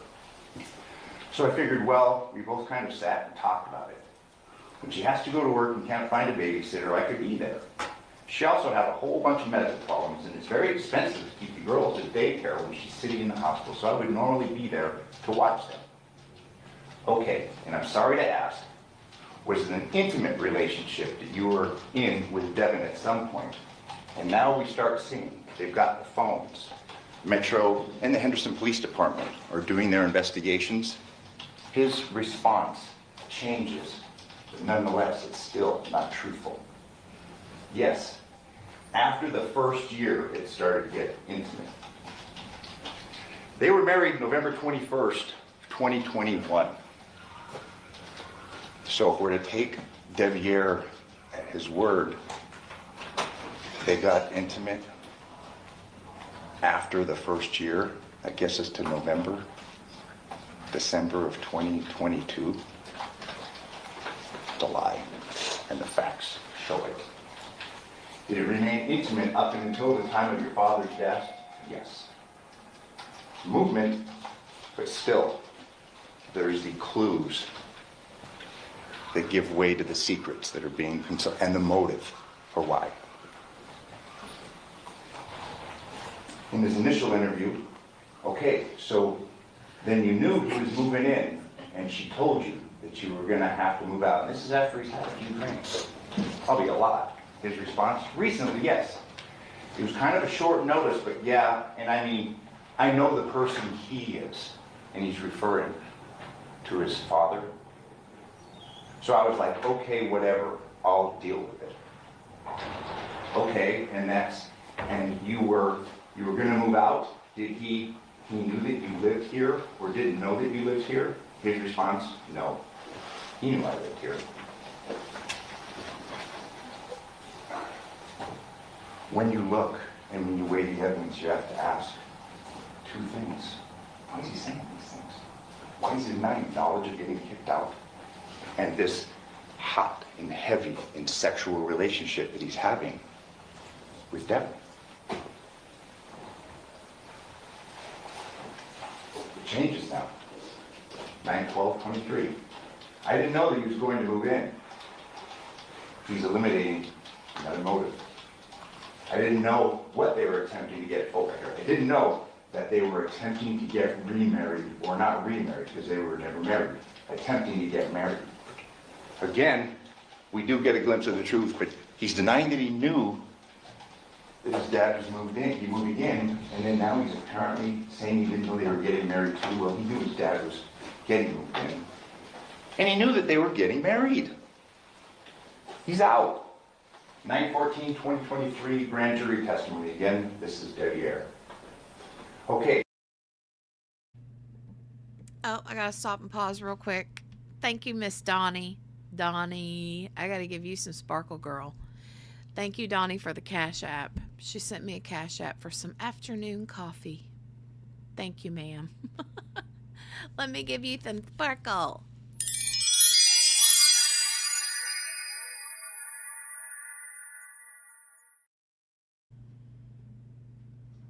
You crack me up. Thank you so much, Donnie. I appreciate you, hun. You guys, this is nutso. This is nuts. And the defense is leaning hard on this boy. There's come a point in time where you learned that your father was going to move into the address where you were living with Devin and the two girls. His response? Under oath. I'm unaware of that.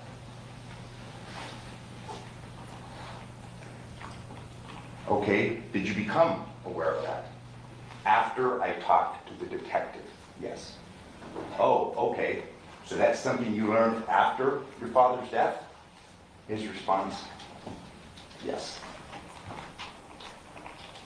Understood. Was there a discussion about you potentially moving out of the residence? His response, no, sir. Prior to your father's death, no, sir. Again, it's eliminating under oath the motive. This is a text that Devin sent to him 4 days before this incident. See down at the bottom, 8/3/2023, liar, cheater, it goes on and on. Obviously there's passion in this non-intimate relationship if you're going to take his word for it. She sends me a text 8/3/23, I want a divorce. All your shit will be waiting outside for you. 4 days before Dad's moving in. Do not even think about coming back. He tells the detective he had no idea. He had no idea there had been no discussions of him getting booted out of the house, so he's losing a wife and he's losing a home. She states, keep your alcohol, just stay out of my life. You learn from this witness stand that Deviere had a fair amount in common with the father that he hated. He was a heavy drinker. You know, a buddy of mine was a warden in Arkansas, and he said, we eliminate women, we eliminate booze. I have nobody in my prison. 9/12/23, interview of Deviere. Well, you weren't. You weren't the main suspect. You know what I mean? This is yours. It's a little different than hers. We're here on, you didn't do it, to clear you. His response, right. Does that make sense? It does. And while the chances of you even being there are so slim that it's just, there's no, you know, that's not even on the radar. These are the detectives that are investigating this case. Perhaps they're ignorant of this, what was really going on, the real dynamic of this fairly seedy, buckle-up relationship. Again, he's ruled out and basically not on the radar because he didn't have the phone on him when his dad was killed. He killed his father. He just left his phone at home when he did that.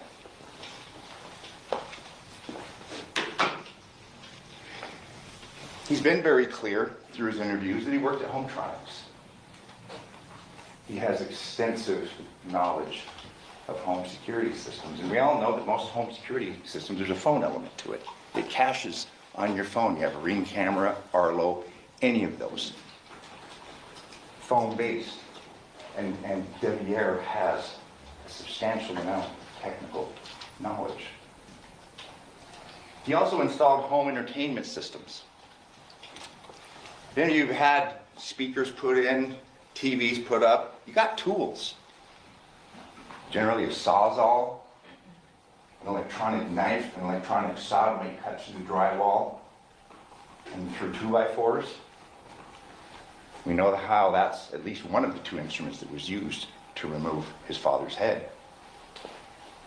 Again, and I've addressed this, why live it, please, on 8/7, then again on 9/12, then live the grand jury on 9/14. Motives, author actions, outward statements betray secrets. He's repeatedly eliminated his motivation through the course of this investigation. And she's been complicit, whether she knew or not. She's complicit in this. We have Deviere covering for Deviere, and we have Devin covering for Deviere. Here she is. This, and again, this is just scratching the surface, but these are photographs that are captured on Deviere's phone, just to give you an idea. And there's a long list. We could be here for much longer than we're going to.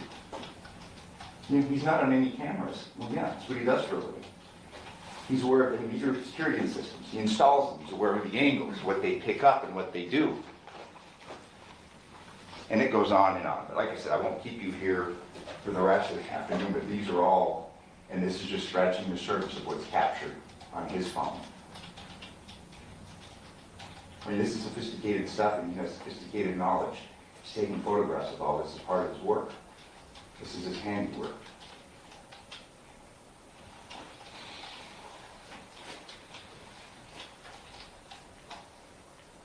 And there's a lot of them.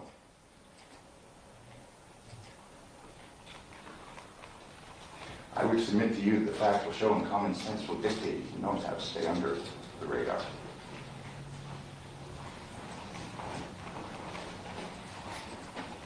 He lived at the home where his father was killed.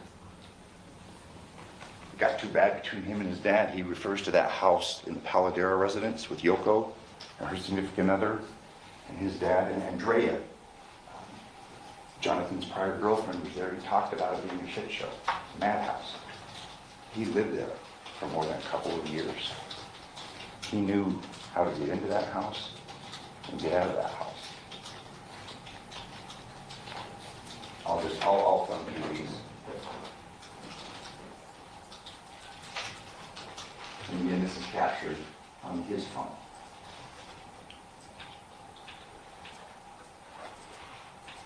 There's a couple of tools back there. Drill.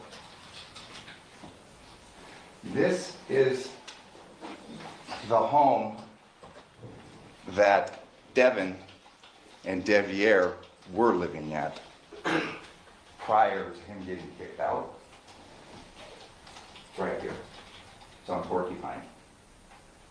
The person who lives there knows how to escape detection. Leave the front door, come around, you're on Rebecca Street. There's an even simpler route for a guy that's 6'4", 195 pounds.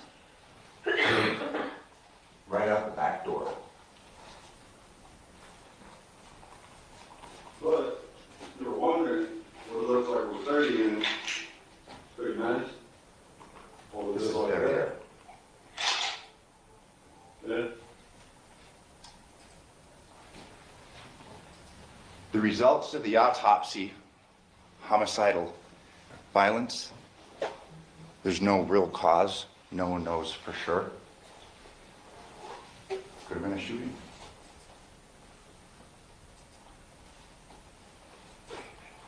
These are pictures on, and there's more, but these are just to let you see what was captured on Deviere's phone. If you look at this, this is telling. Look at the date. 8/7/23.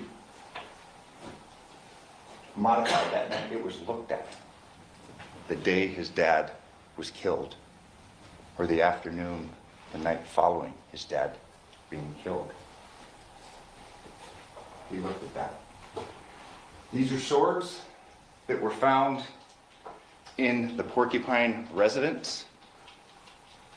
The police went in and searched the residence on 8/7/23. This was the residence that Deviere was living at with Devin. We got samurai swords on the floor. There has been a lack of investigation, and again, this isn't bad cop, good cop. No, these are good men trying to do the best they can. But they make mistakes. They've been repeatedly lied to concerning the dynamic of a fairly complicated and salacious relationship. 2 instruments, at least, used to decapitate Jonathan, 1 manual tool and 1 power tool. Neither recovered. Coroner examination, tool mark analysis reveals characteristics consistent with the use of 2 tools. A hand-powered knife and mechanically powered saw. Something when someone does homes installations, security systems, entertainment systems would have and know how to use. Listen, the mechanics to decapitate a human being are difficult. I mean, you've got this complex systems, you've got the musculature, you have the veins, the arteries, you've got the trachea, you've got the vertebrae, very thick ligaments, and cartilage. It takes a lot. Hand-powered saw can do it. What's interesting, and you will see, and it will play out, there's no blood spatter in the room consistent with use of power tool. Apparently there's an assumption that this decapitation occurred on the bed. I submit to you when you see the evidence, it's not consistent with that. You've got a power saw going in the neck there, and you're cutting through it. There's going to be stuff all over the place. They didn't find anything. No cuts or markings to linens, the blanket, or the mattress. Devin is 5'3" and weighs 130 pounds. I'm like 120. And again, and this will be for the state, because it's the state and the state alone that has to prove this case. Defense doesn't have to prove anything. There had been surveillance cameras, I've been at the Palagura since 2021, and they were only taken down that evening. Jonathan was moving. We'll probably learn through the course of this trial who installed him. Safe to say it was probably Deviere. Ring was never subpoenaed for these videos. We've heard that perhaps it was wrong account information. The Michaels, Devin Michaels residence, she was a homeowner. The home phone records were never subpoenaed. And see, this is significant because you can see on Devin's phone that on the night of, and we don't know when this happened, wee hours of the morning, there had been calls from their home repeatedly. She was out late. She was with Jonathan. And at least for a time, Devier was home with the kids. In fact, the same thing had happened the night before. She had been with Jonathan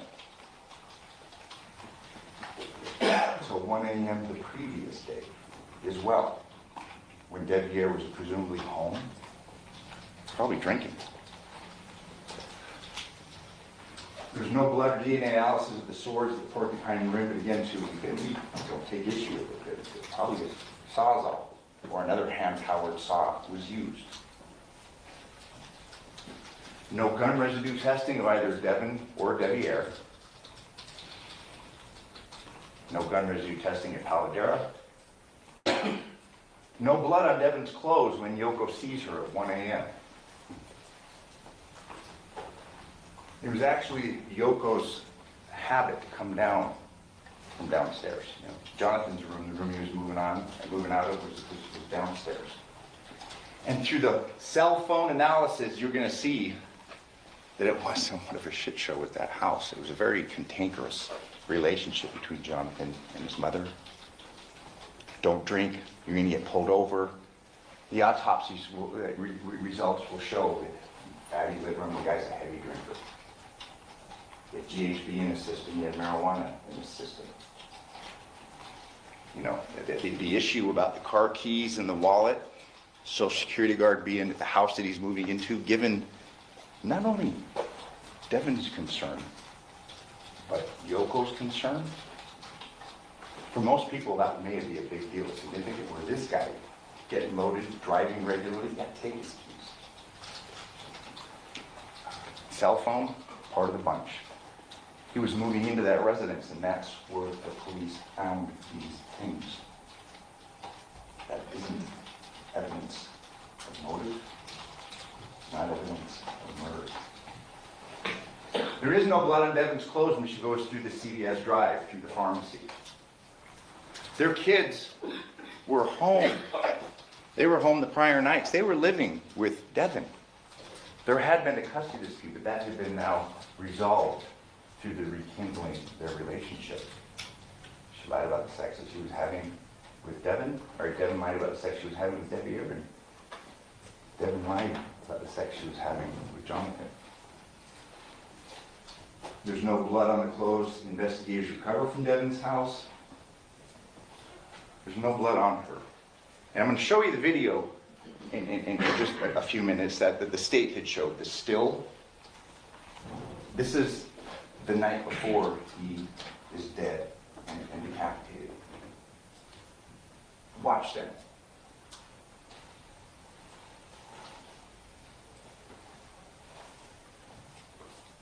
This is her. And look at her shoes for a minute, please. Shorts and her shirt. He's smiling. They're adjusting their clothes. And bear with me, this is about 1 minute and 20 seconds, but we want you to watch the whole thing. There's Jonathan. And she had spent this day with him and the girls. They were going school shopping, they were going Burlington, they were moving in things. The girls were there for good. And again, what motivation does she have to get rid of him? She had the girls all summer and was going to continue to have them. She tried to register him at school the next morning, but she wasn't able to. Unbeknownst to her, he was dead. She went back the next day and tried to register him.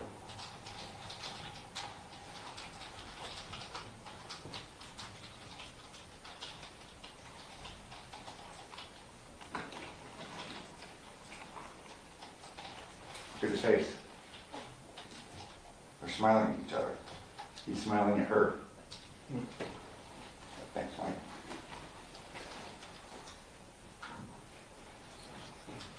Did you just rewind that a little bit? I do.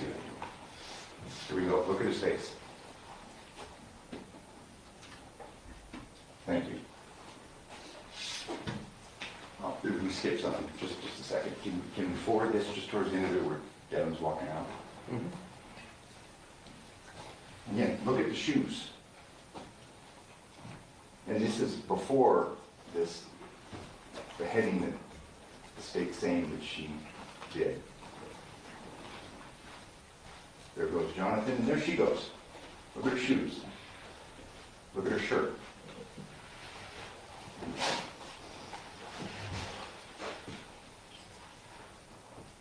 Those are the shorts. CVS 227. After she leaves the Paladura house, the house that Jonathan is moving out of to move in with her, for them to be a family and rekindle this relationship, I'm going to have you believe that she's worried about stopping and picking up a prescription for her daughters. And she does that. She goes, tells the police she went to a 24-hour pharmacy for she had to get medication for girls at school tomorrow. This is her rolling up. And see, it's 228. If you look at the shirt. Same shirt. And this is after she sees, presumably, gone through this arduous task of heading Jonathan.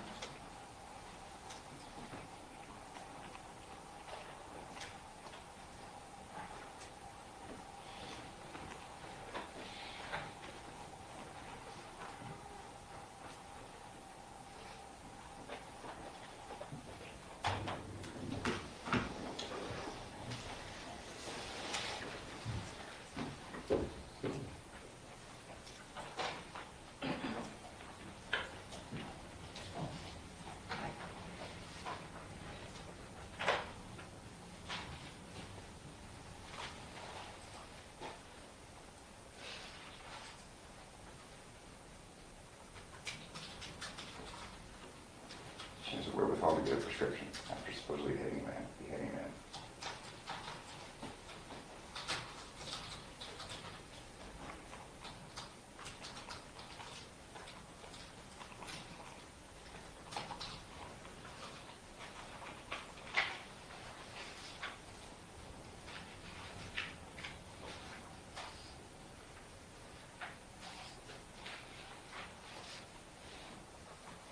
She arrives home shortly after that, and it's picked up on the cameras.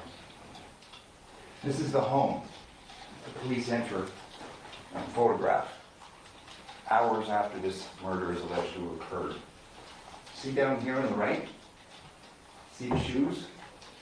Black shoes, white soles, middle of it. I think we focus up on one, but there's actually two there. These are the shoes that were worn when the man was beheaded hours before. There's another pair of shoes matching those that we saw in that video from Carol Hurst at 10 o'clock the night before. You know, you don't have to like her. You don't have to like the choices that she made. It was Benjamin Franklin that said that facts are stubborn things, and the state has the facts that they have. Look at the evidence. Look at the motivations. And find her not guilty. Thank you.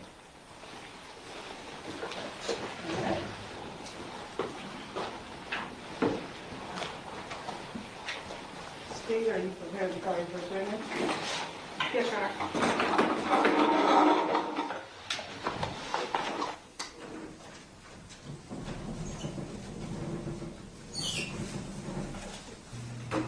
Oh my goodness. What do you guys think so far? What do you guys think? I mean, I'm not gonna lie, the defense has kind of got me questioning the son, but also, meh. What are your thoughts?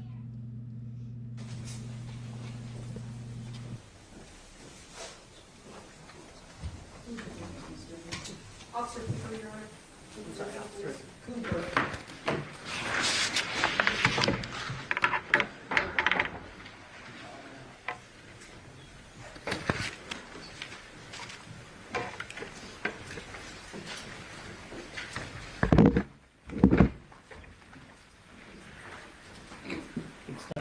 Makes any I'm just gonna start again. Yes, sir.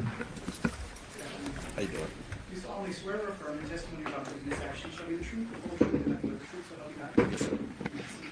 Sir, can you please state your full name and then spell it for the record? Full name is Marquis Cooper, Marquue, last name Cooper, Cooper.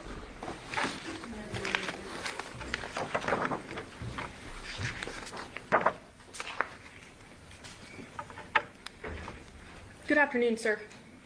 How are you employed? By the city of Henderson. What's your position there? I am a patrol officer How long have you worked in that capacity? for 8 years. And what are some of the duties of a patrol officer? Could you inform the ladies and gentlemen of the jury that may not know? Yeah, for patrol officers, typically responding for calls for service. It can be something as simple as a civil dispute or as a shooting. So just whatever calls for service that come through the computer. And as a patrol officer, are there certain areas that you're assigned to? Yes, so Henderson's separated by the North Division, West and East, was assigned to the North Division.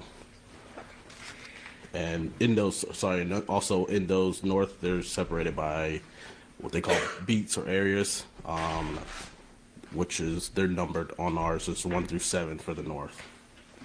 And you said which area command were you responsible for on around the time frame of August 7th, 2023? That was the North Area Command. What types of call for service would you go out to and respond to? As far as on that day or just in general? Just in general. It could be a gamut of things. I mean, like I said, a simple complaint of neighbor dispute to a shooting to petty larceny. We had them all there, so a lot of petty larceny and things of that nature. So it could be anything you can respond to. Then turning your attention to August 7th of 2023, were you working as a patrol officer at that time? Yes. And which area command was that again? The North Area Command. North Area Command. Were you then dispatched to a call at 2698 Paladura Drive on that date? Yes. Around what time did that call come out? Don't know the exact time, but I roughly think it was around 8:50-ish. Fair to say around 8:40 in the morning. Yes. And what was the nature of the call as you understood it at that time? At that time, what I had was the CAD notes from the computer, and it just said that a mother found her son, and she saw blood, and I think the other detail was he didn't have a face. That's what the call note stated. And then after getting that information, did you then respond to that Paladura address? Yes. Did you respond with anyone? Yes, there was another officer dispatched with me, and I also responded with the Henderson Fire Department. Do you recall which officer was with you? Officer Flores, and then more eventually showed up after. Okay, but initially it's you and Officer Flores that respond to this Paladura address. Yes, ma'am.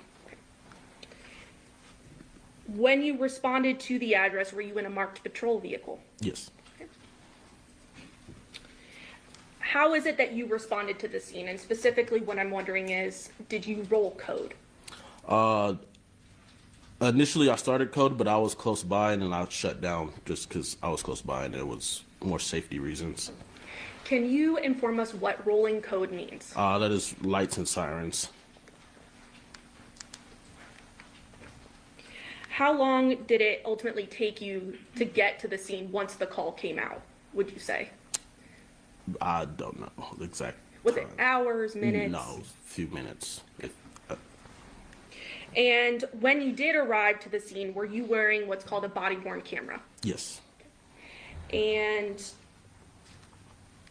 was that recording when you did respond? Yes. Prior to today, did you review that body-worn camera footage? Yes.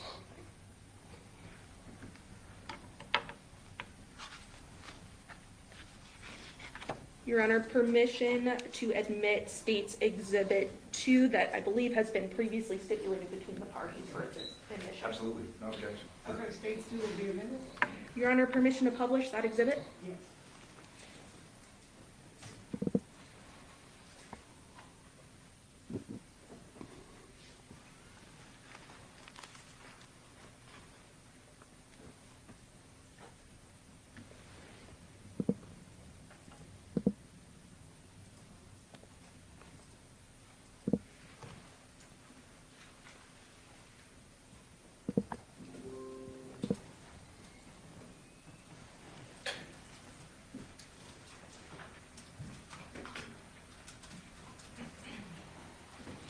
Sir, are you able to see that in front of you at that computer screen? Yes.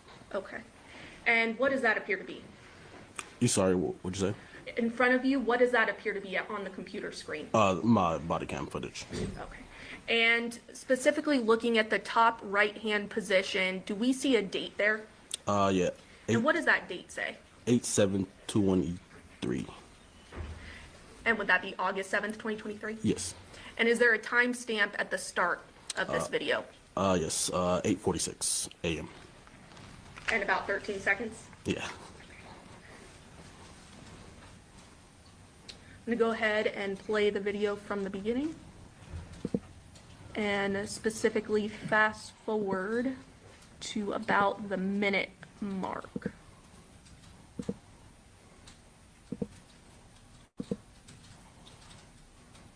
Publishing at 53 seconds. Recording.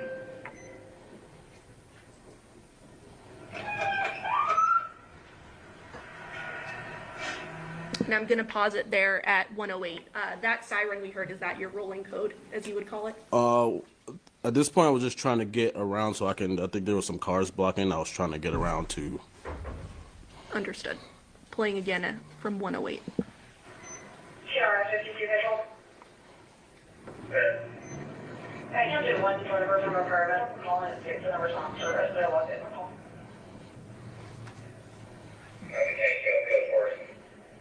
Sure, appreciate it.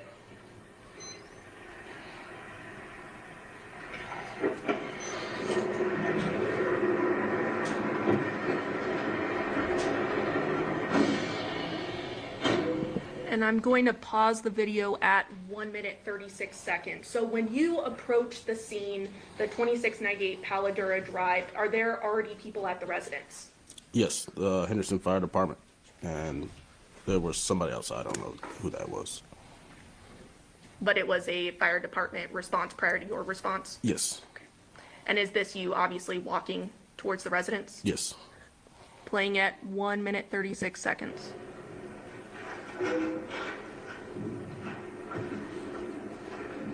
And I just want to stop it here at 142.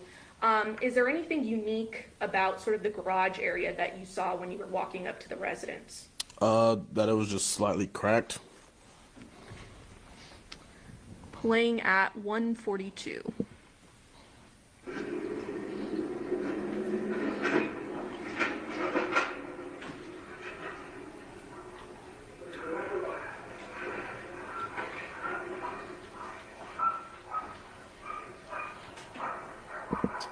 And I'm stopping here at 159. Did you hear something in the background when you arrived? I mean, a dog barking. Okay. Do you recall the dogs being in the house at the time? I don't recall if they were in the house. Playing at 159.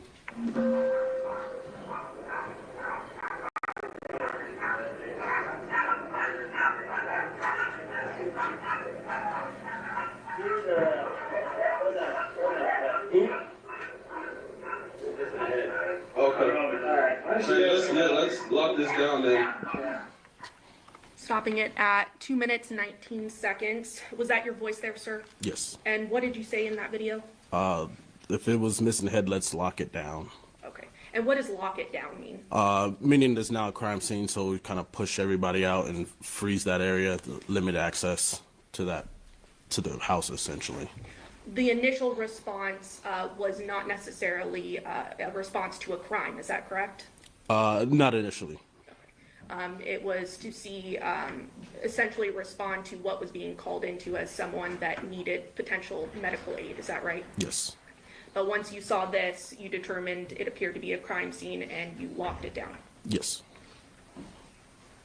Playing again at 2:19.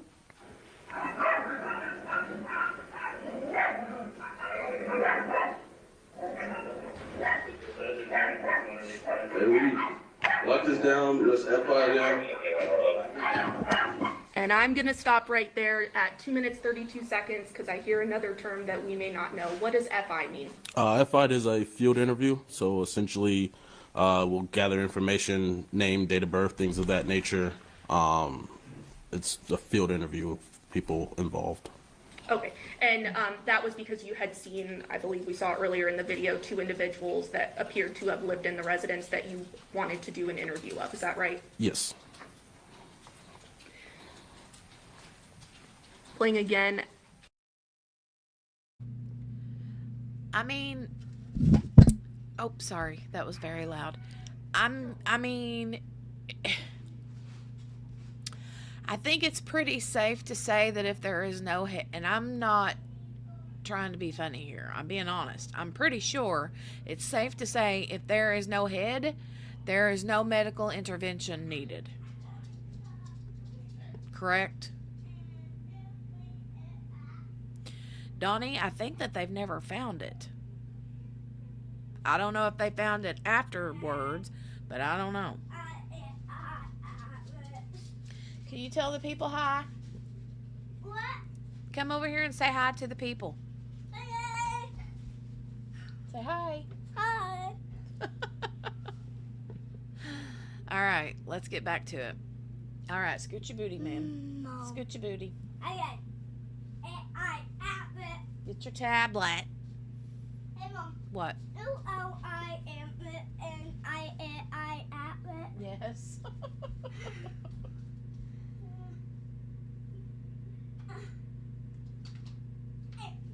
She asked me to hold her sandwich while she gets her tablet.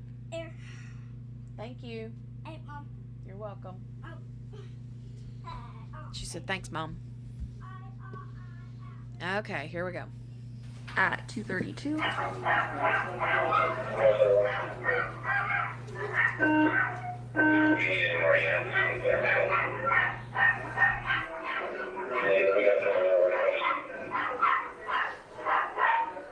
Sarge, going for the 2 unit route.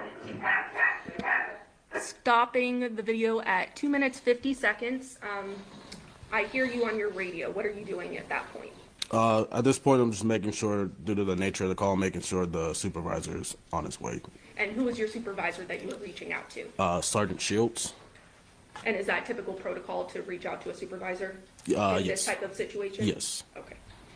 And when you went into the room, what were your initial observations of what you saw? Clearly, you saw a deceased person. Is that right? Yes. Anything unique about the body?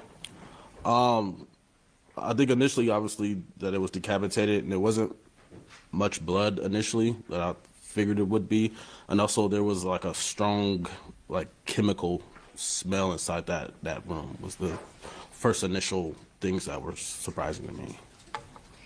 Were you able to see what was used to cut off the head or kill the person? No. Playing at 2 minutes 50 seconds. Copy. Hey, we're locking it down until we get here.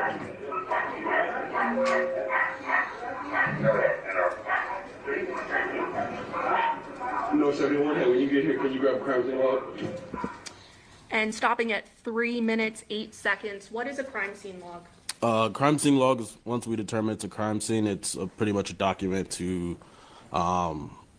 list out who enters or who exits that crime scene. So in this video, you're essentially asking for one of those. Is that right? Yes.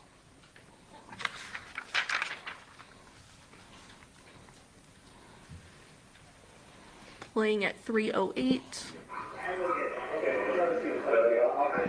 And I'm pausing at 3:11. Are those the 2 individuals that you saw in the home that appear to be residents? Yes. Were you able to, through your investigation, identify those 2 individuals? Yes. Okay. And was that Yoko Willette and Masao Yoshida? Yes. Playing at 3:11.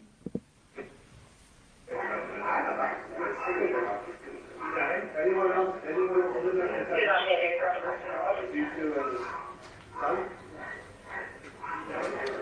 And I'm stopping there at 3:24. We hear in the video that it appears to be only those 2 individuals as well as the deceased that was in the home at that time. Is that right? Yes. Playing at 3:24.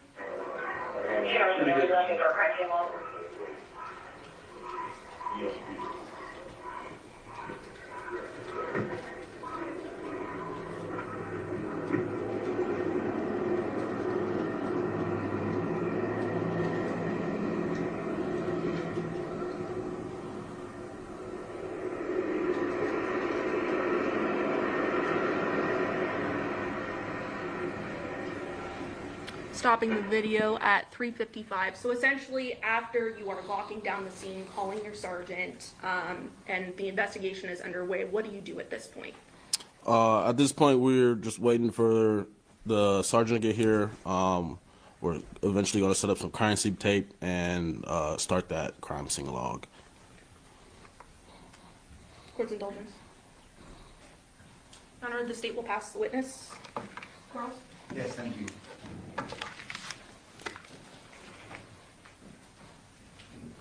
Officer Cooper, you had said something on your direct. You had testified that obviously you see that this body is missing a head, correct? Yes, sir. And you had said that there was not as much blood as you thought there would be, correct? Yes. It's based upon experience. In this situation, no, just from being on different types of critical incidents. Fair to say that there wasn't as much blood there as you thought there would be. Perhaps that head was removed somewhere else, correct? Different spot. One more time, sorry?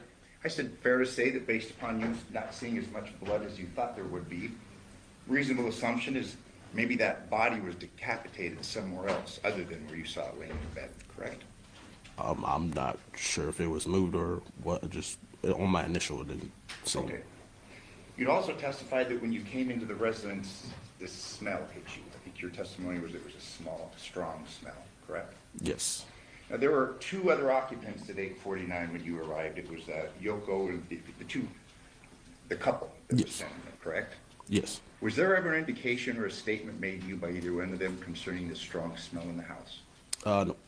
No. Thank you. No further questions. No further questions from the state, Your Honor. Ladies and gentlemen of the jury, have any questions for this witness? Okay. Seeing no response, sir, you're excused. Thank you very much for your testimony here today. Thank you. Your Honor, the state's next witness is Sergeant Forrest Shields.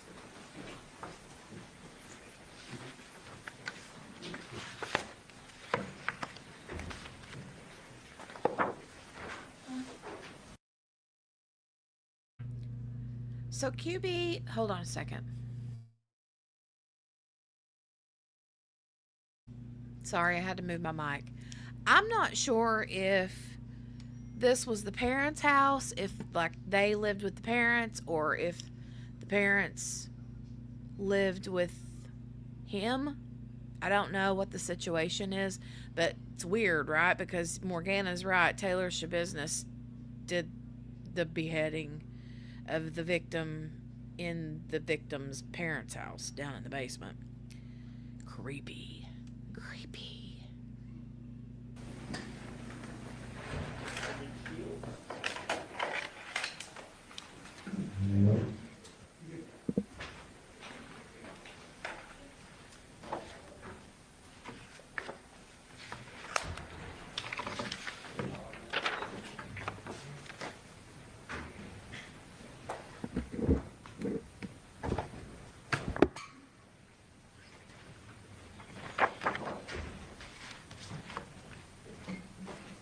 Can step on up and remain standing as Christmas.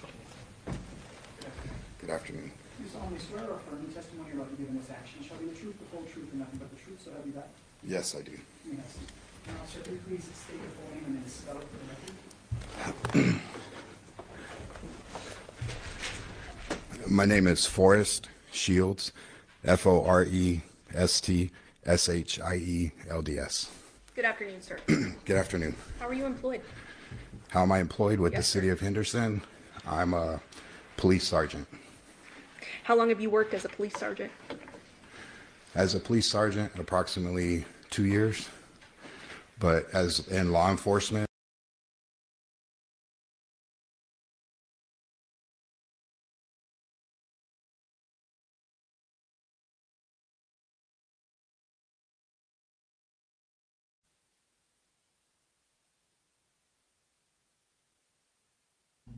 I don't know what happened there. Something got cut out.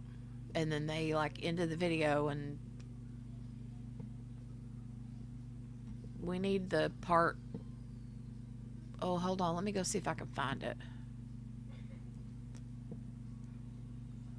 We need like day 1 part 2.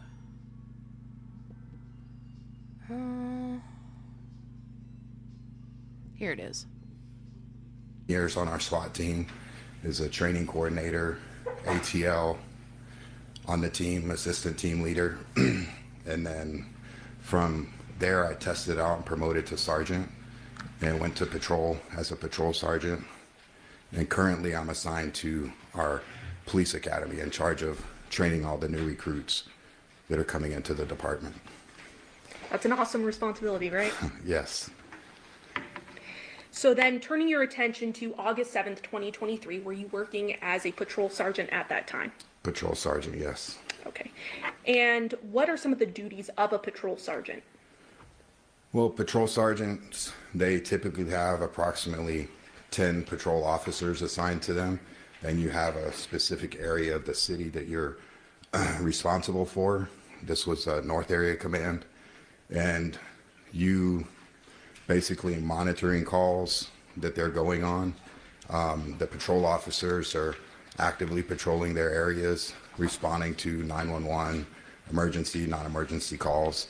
And if they need assistance from a supervisor, they'll call you to the scene. Supervisors also monitoring the radio. If you think there's a call that may be out of the ordinary and they may need assistance, you'll start heading that way. If there's any critical incidents, you're typically one of the first supervisors on scene to get it stabilized until a watch commander can come out and take over. So then turning your attention to that date, was there sort of an out of the ordinary scene that you responded to? Yes. And was that at 2698 Paladura Drive in Henderson? Yes. What was the nature of the call as you understood it? Well, it came in as a medical call. Mom called and said that her son was injured and that he was bloody. And I recall like the dispatchers tried giving CPR instructions, and just the mom stated, however she stated, that she refused. The call note said that she refused CPR because he had no neck or head, but there was a lot of blood. So it was a medical call, basically. We were responding to unknown medical call. Okay. So you respond to the address, is that right? Yes. And who was already there at the time? Do you know? The firefighters and one of my guys, Officer Cooper. I think there was a couple officers. Typically the patrol officers, because they're out and about proactively patrolling, they'll get there first, then they'll call me to the scene. So when I got there, fire was on scene. A few of my guys were on scene. They kind of established a crime scene. I met them outside. They gave me a quick brief and went in. So at the time you arrived then, the scene was locked down as a crime scene, is that right? Yes. Okay. What did you notice when you got to the scene? More like outside, inside? Yeah, let's start with the outside. So starting from the outside, when you arrived to the scene, did you notice anything of note, at the front of the home? So I noticed the garage was partially open, maybe, 3 feet, the exterior roll-up garage door. And at the front door, there was a older female and male sitting outside talking to one of my officers. And the front door was open. So I just went up and started talking to them. When you say talking to them, talking to the male and female at the front door? Yes. Okay. And were they identified as Yoko Willette and Yoshida Masao? Yes, it ended up being the person in the room. It was their mom and I believe her boyfriend. So the deceased's mother? Yes. And the mother's boyfriend? Yes. So you walk into the front door of the scene, walk us through what you saw, what you heard, things of that nature. Okay, so I go in and my officer is escorting me back. So we walk into like the living room area, go into the kitchen, take a few steps down and come back this way. It's like a converted living room area maybe that was converted into a bedroom. And the bed is to our right. And then laying on the bed was a body, the deceased. And then, do you want me to explain that more? Or? Was there anything you noticed that you smelled when you were inside the room? Well, initially, but we didn't know what it was until later. But you could kind of taste and smell like a little burning that's not common walking into people's houses. So you described it as a burning, like a chemical burning smell. Was that right? Yeah, like you could kind of taste it a little bit, and you could definitely felt it in your nostrils. But it wasn't really strong when we first went in. As strong as it seemed like it got stronger the longer we were there. And more in the bedroom area? Yes. And you may have already said this, but was there anything unique about the body when you saw it? Well, so like I said, I came from the kitchen down the stairs, came around. The bed is here, and the body was laying face down on the bed, and the shoulders were kind of, if the body was laying this way, face down, the shoulders were kind of even with the edge of the bed. And I think it was partially wrapped in a blanket. And just things that I noticed, there didn't appear to be like signs of any struggle or anything. Like there wasn't a bunch messed up. It was just kind of laying there, like the arms weren't moved or anything. So it's pulled to the edge, and it just, in my mind, I thought, man, that was just a really clean cut, and then there was no head. Okay. And then Now you had mentioned the body was laying on the bed, is that right? the body was laying on the bed, yes. And was it on the body's stomach? Yes, The on the person's stomach, laying face down. Yeah, the back was facing up. Okay. And where the head would have been off the bed, is that right? Yes, like I said, the shoulders were kind of in line right with the edge of the bed. So the head would have been out here. Did you see any blood at the scene? I did see blood, but just from experience over the years, like you've seen people shot or stabbed or other lose a limb on a motorcycle accident or other type of trauma to the body, you would expect to see a lot more blood. And that was something that stuck in my head, is like, there's blood, but I would expect to see a lot more, especially under where the head would have been. Like, I don't know if like maybe something was put there or something to collect. It's what it appeared. Like maybe something was put there to collect the blood, because there was just what appeared to be not as much blood that you would imagine being there.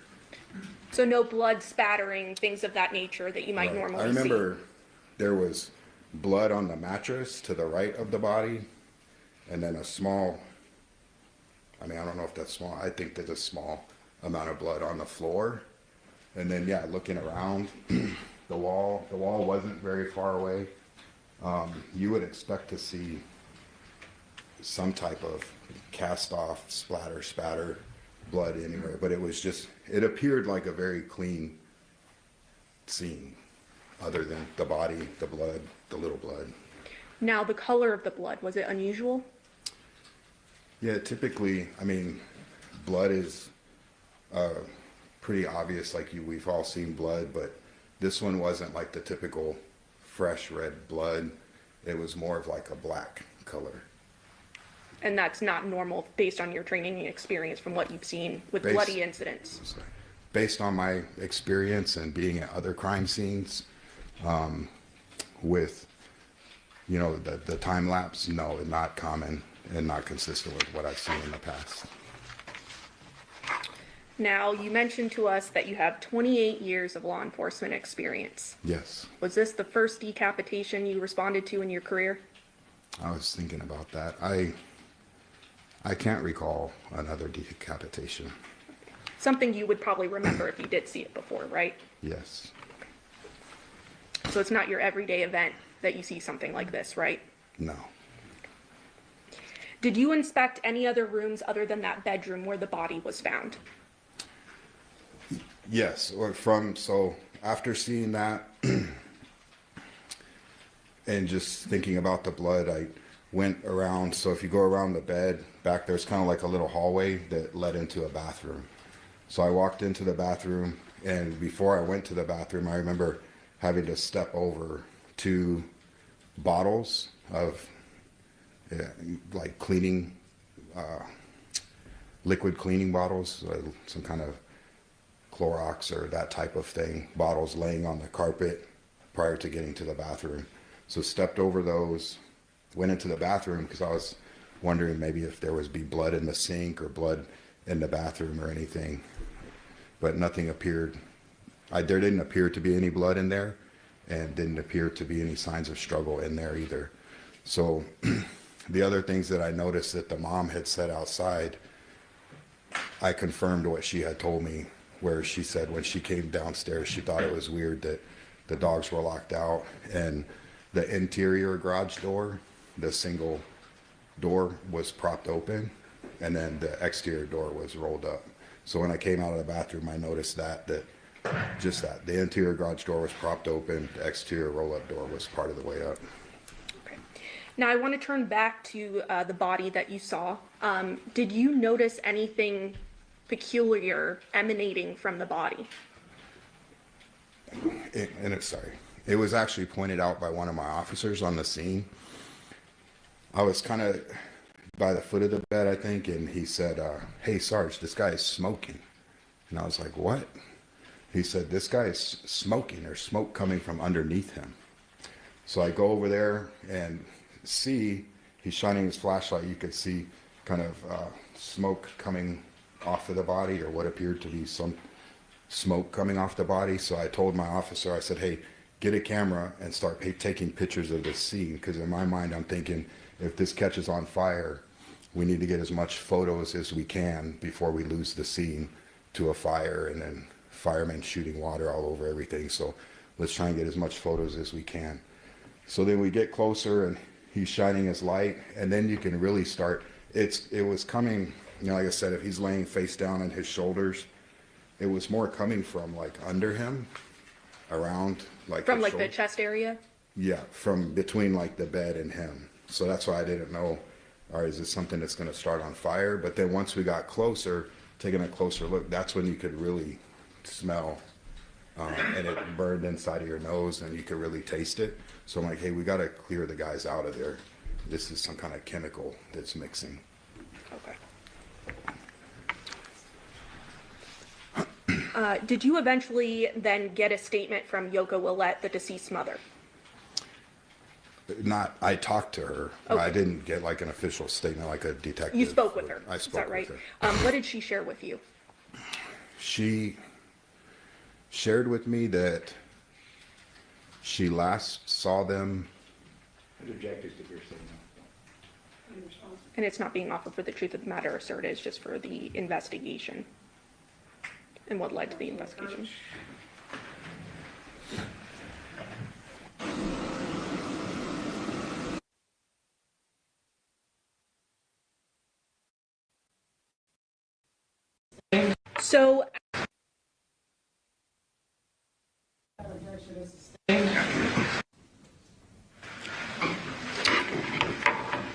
So after taking this statement or speaking with Yoko, Yes. And conducting that initial investigation, did you eventually call the lieutenant to come out?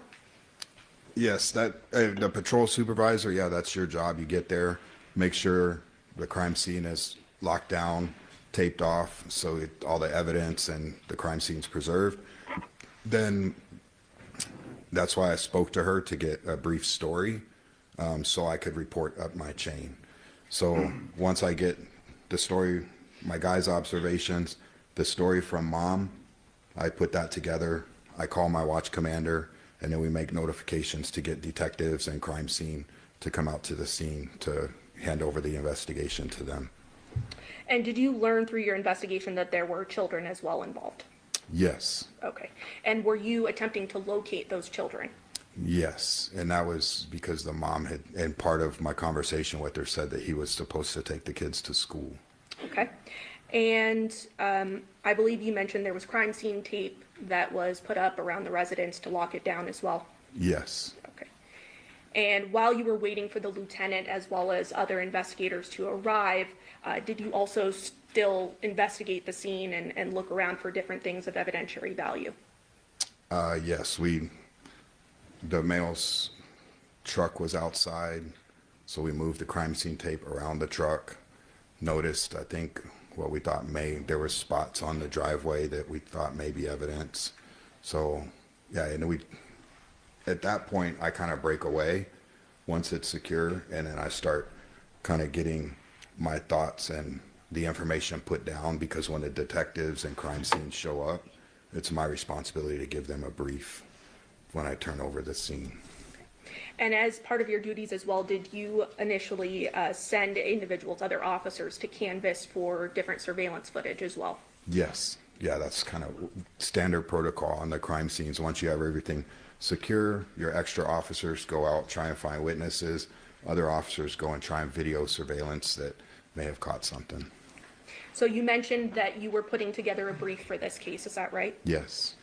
And as part of that brief, is there an event number and a report number assigned to the case? Yes. Can you tell us the difference between the two? Well, the event number is a longer number.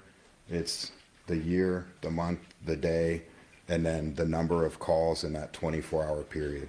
So at midnight, the next police emergency call that comes in will be year, month, day 001.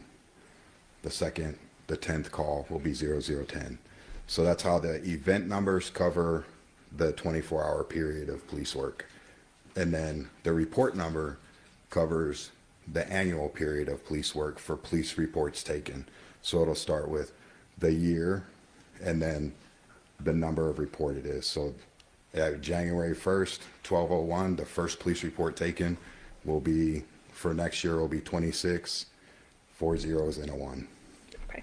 So starting then with the event number, in this case, do you have a reason to dispute that the event number was HP 230807000355?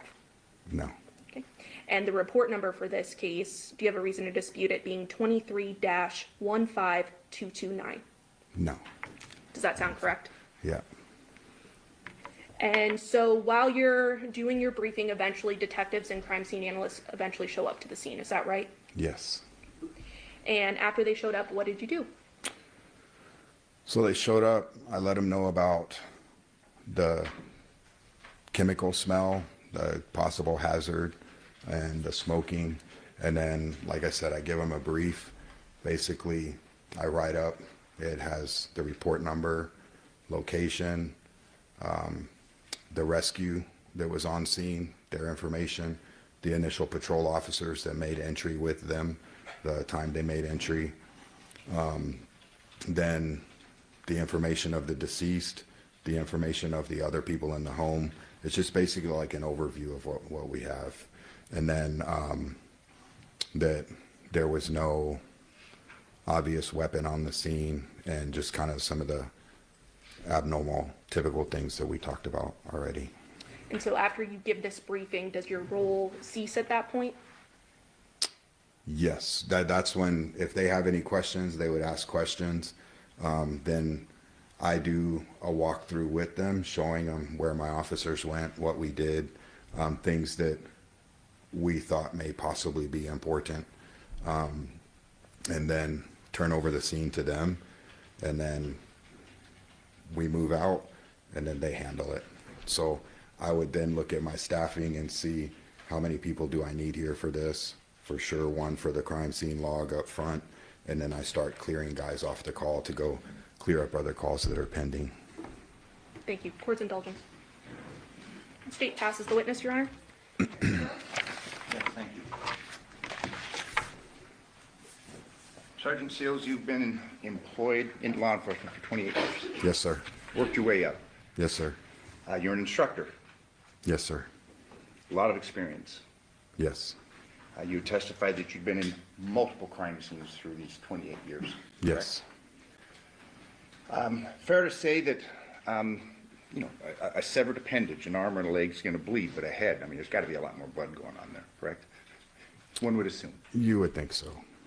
And you would testify that when you got there, having been on so many crime scenes, you go and you look in the bathroom because it just doesn't make sense. I mean, you're assuming this head wasn't, removed from the body here on the bed. It had to have been somewhere else. Fair to say?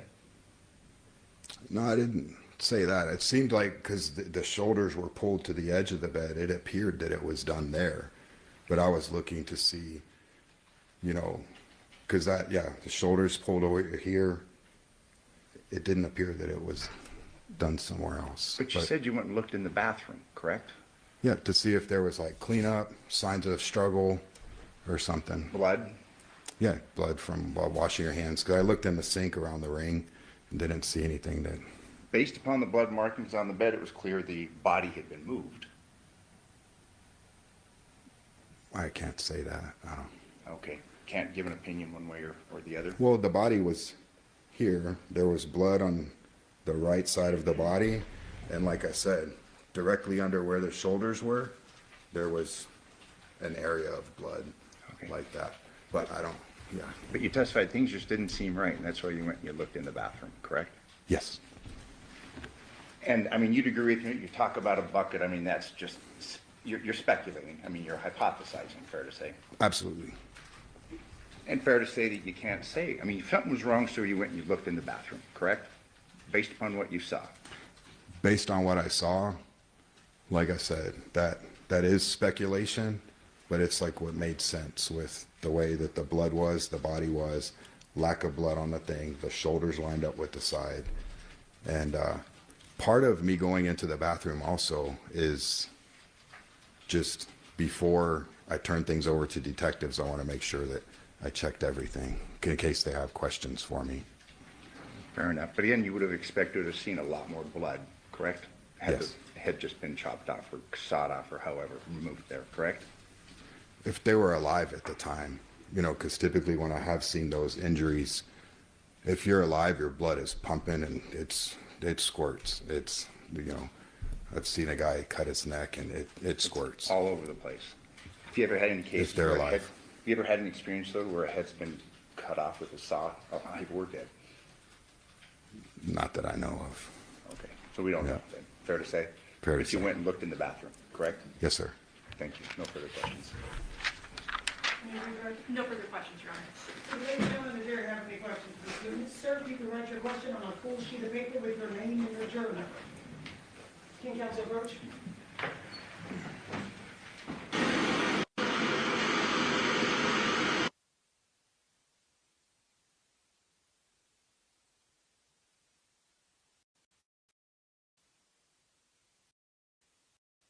In speaking to the homeowner, Yes, ma'am. Judge. in speaking to the homeowner, Yoko, were the dogs hers or the victim? Did she tell you? The only thing, the direct answer to your question is, I don't know whose they were. Okay. Was it no? Did she tell you if it was normal for them to be locked out based on your conversation with Yoko? She said it was abnormal. Okay. State any follow-up based on the juror question? No, Your Honor. Defense? No, Your Honor, thank you. Ladies and gentlemen, jury, have any further questions for this witness? Okay, seeing no response, sir, you are excused. Thank you very much for your testimony here today. Thank you.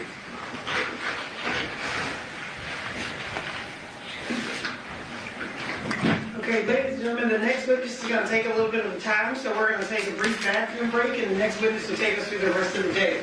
During this break, you must not discuss or communicate with anyone, including fellow jurors, in any way regarding this case or its merits, either by voice, phone, email, text, internet, or other means of communication or social media. You must not read, watch, or listen to any news or media accounts or commentary about the case. You must not do any research, such as consulting dictionaries, using the internet, or using references. You must not make an investigation, test the theory of the case, reprove any aspect of the case, or in any other way investigate or learn about the case on your own. You must not forward or express any opinion regarding this case to a spot to you. Ladies and gentlemen, it's 3:25. We'll get recess until 3:40. All rise for the jury.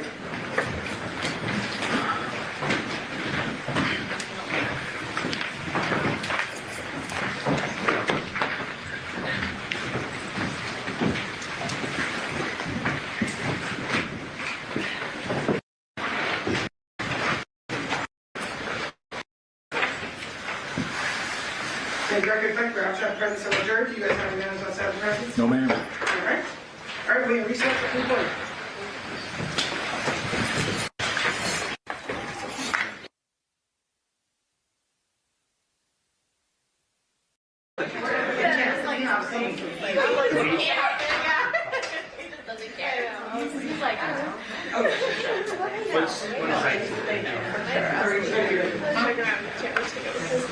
Do you want that? exactly what you did before, right? Yeah, I'm wondering if maybe the wires. I know, I say to my dad, but I'm like, yeah. You just need to switch. Is that just that much time? The light is, oh, it's blue now. When the light is blue. Exactly.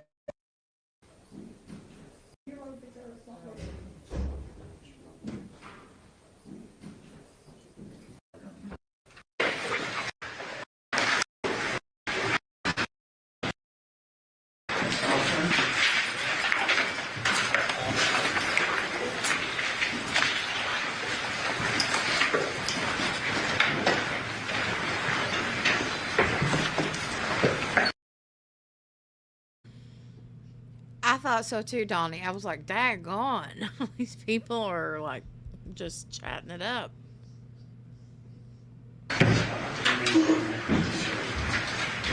Oh. Okay, I remember this chick. I remember her being on the stand. And the reason why I remember her is because I was watching the chat on Court TV or Law and Crime, wherever I was watching it at. They were going on and on and on and on about this woman's fingernails. Okay? You don't see them for the first little bit because she keeps her hands down, but I don't know why she does that. But eventually she starts talking a lot with her hands, and you can't hardly concentrate on what she's saying for looking at her nails. I mean, they're gorgeous, but also, wow. Okay. Testimony about the witness action shall be the truth, the whole truth, and nothing but the truth, so help you God? I do. Yes. Thank you. And can you please state your full name and then spell it for the record? Stephanie Wilson, STEPHANIE WILSON. Thank you. Ma'am, what do you do for a living? I am currently employed as the crime scene analyst supervisor for the Henderson Police Department. And how long have you been with Henderson Police Department in total? I've been with Henderson for 18 years. How long have you been working in your current capacity as crime scene supervisor? For 13 years. What did you do prior to being the crime scene supervisor? I was a crime scene analyst with Henderson. And then 2 years prior to me getting hired on at Henderson, I was employed with Las Vegas Metropolitan Police Department, also as a crime scene analyst. And what type of training and education do you have that allows you to do what you do? So upon getting hired, you go through an 11-week academy. It's like a classroom type setting. If you successfully complete field training, you go through, the academy, you go through about 16 weeks of field training. And then my current job also requires a certification through the International Association for Identification, where we have to have so much ongoing training every year. So. I would presume Henderson Police Department responds to calls for service in Henderson. Correct. That's here within Clark County, Nevada. Correct. What types of calls for service have you responded to in your career, generally? Everything ranging from property crimes all the way up to homicides, officer-involved shootings, everything across the board. Let's focus in on homicides. Describe for the ladies and gentlemen of the jury who may not be familiar with law enforcement. How is it that you get involved in a homicide scene? In my current capacity, I respond to all homicides. I'm the only crime scene supervisor for Henderson PD, so my job is to respond and to assist my folks and facilitate whatever they need in that capacity. If you could describe the general duties of a crime scene analyst, not necessarily yourself, but someone who's just a crime scene analyst. Sure. So we respond to the scene and we handle all aspects of the crime scene documentation, everything from taking photos to evidence collection to latent print processing, shooting reconstruction, bloodstain pattern analysis, anything and everything involved in crime scene documentation. When you document a crime scene, I presume that is done under a particular report number, event number? Yes. And is that a unique identifying number that allows you to categorize everything from this particular scene or investigation is associated with this number? Yes. And then Henderson tracks their event number via a report writing system, and people can add to that and update reports. Is that Correct. fair? In this particular case, were you operating under event number 23-15229? Yes. If you could describe for the ladies and gentlemen how it is that you received this call for service. So on an incident like this, I will typically get notified by the detective sergeant. Usually the homicide sergeant or the homicide lieutenant will get the initial call from patrol, and then they will call me and let me know that we may have an incident, and we'll coordinate detectives as well as crime scene personnel responding to the scene. And is it your duty or your responsibility to assign your crime scene analyst to a particular call? Yes. And is that based on a rotation or a shift? How does that work? So my folks are assigned shifts, so they work shifts, and then once we get to the scene and determine what we have, we'll start assigning out responsibilities. And on August 7th of 2023, our date in question, do you remember how many crime scene analysts you were supervising at the time? 2 at the time. At that scene? At that scene, yes. Overall, how many in your team? 8. I have 8 total. Okay. And is it common for a homicide scene such as this to have 2 plus a supervisor? At least 2, if not more, and myself as well. Okay. Who are the other 2 that responded to this scene with you? So I had CSA Megan Bone and CSA Randy Newbold with me. And you mentioned dividing up duties. How do you go about doing that?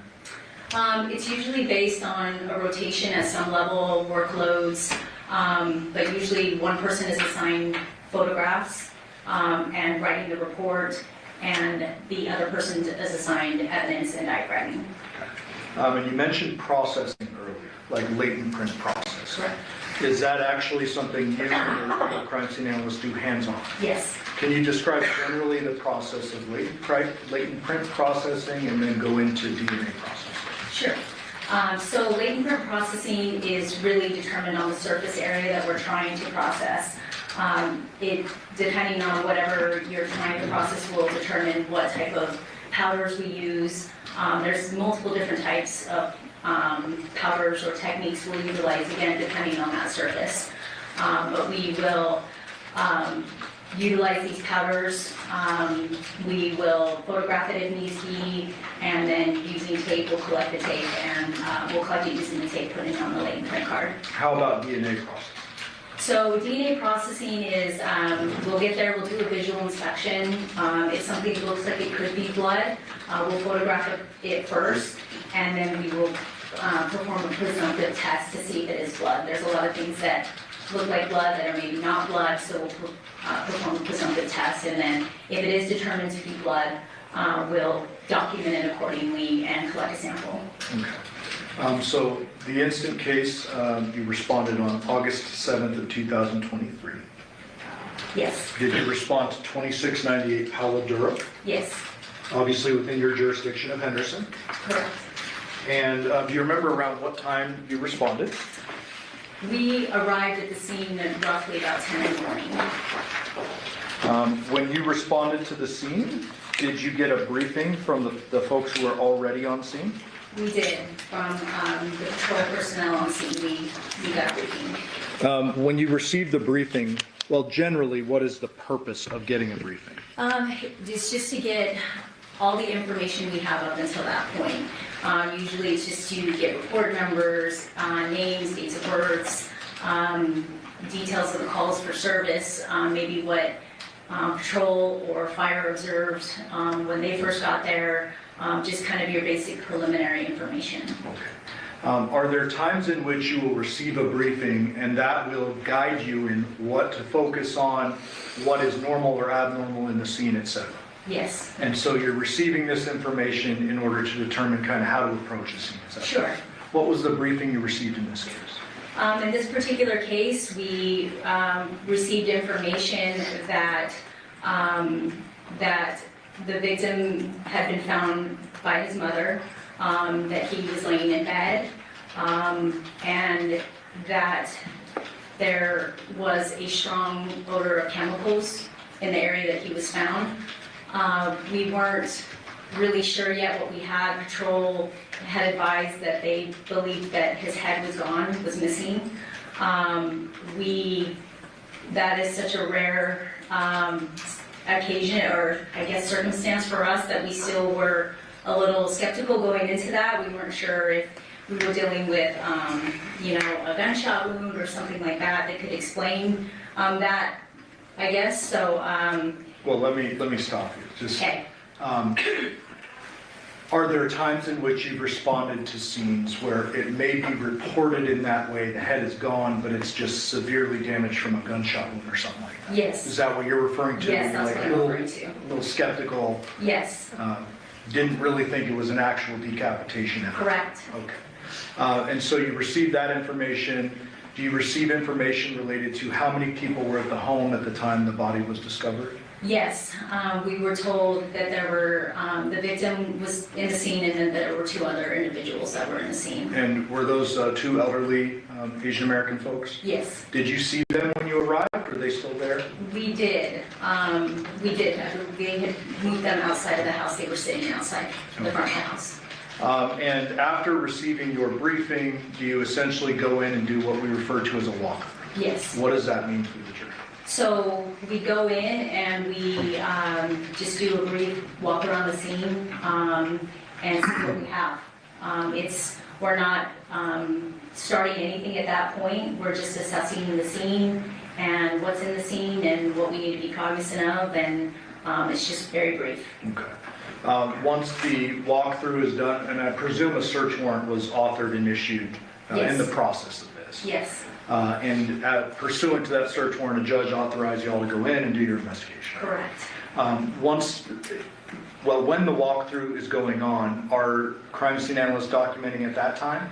Not during the walkthrough. Okay, so it's the next step when they begin documentation? Right.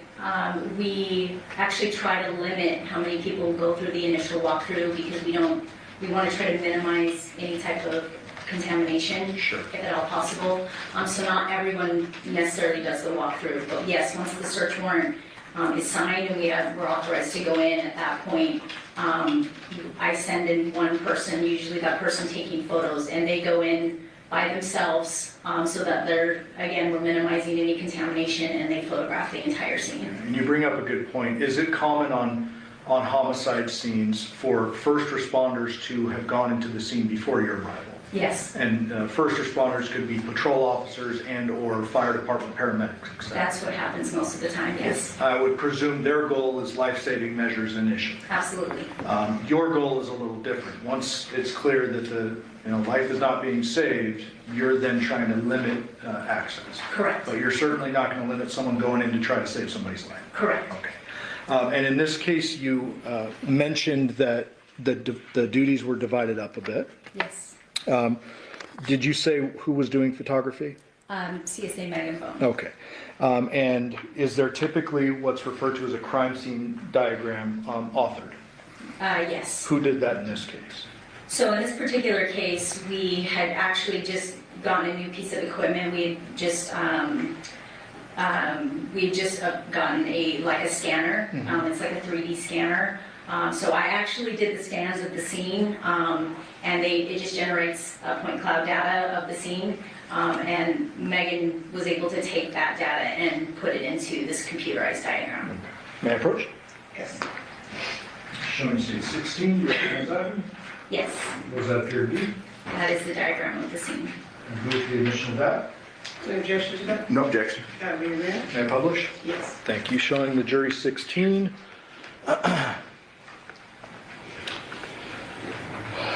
So this particular diagram, does this encompass kind of the lower levels of the home? Yes. Describe the home kind of generally how it was set up, including levels.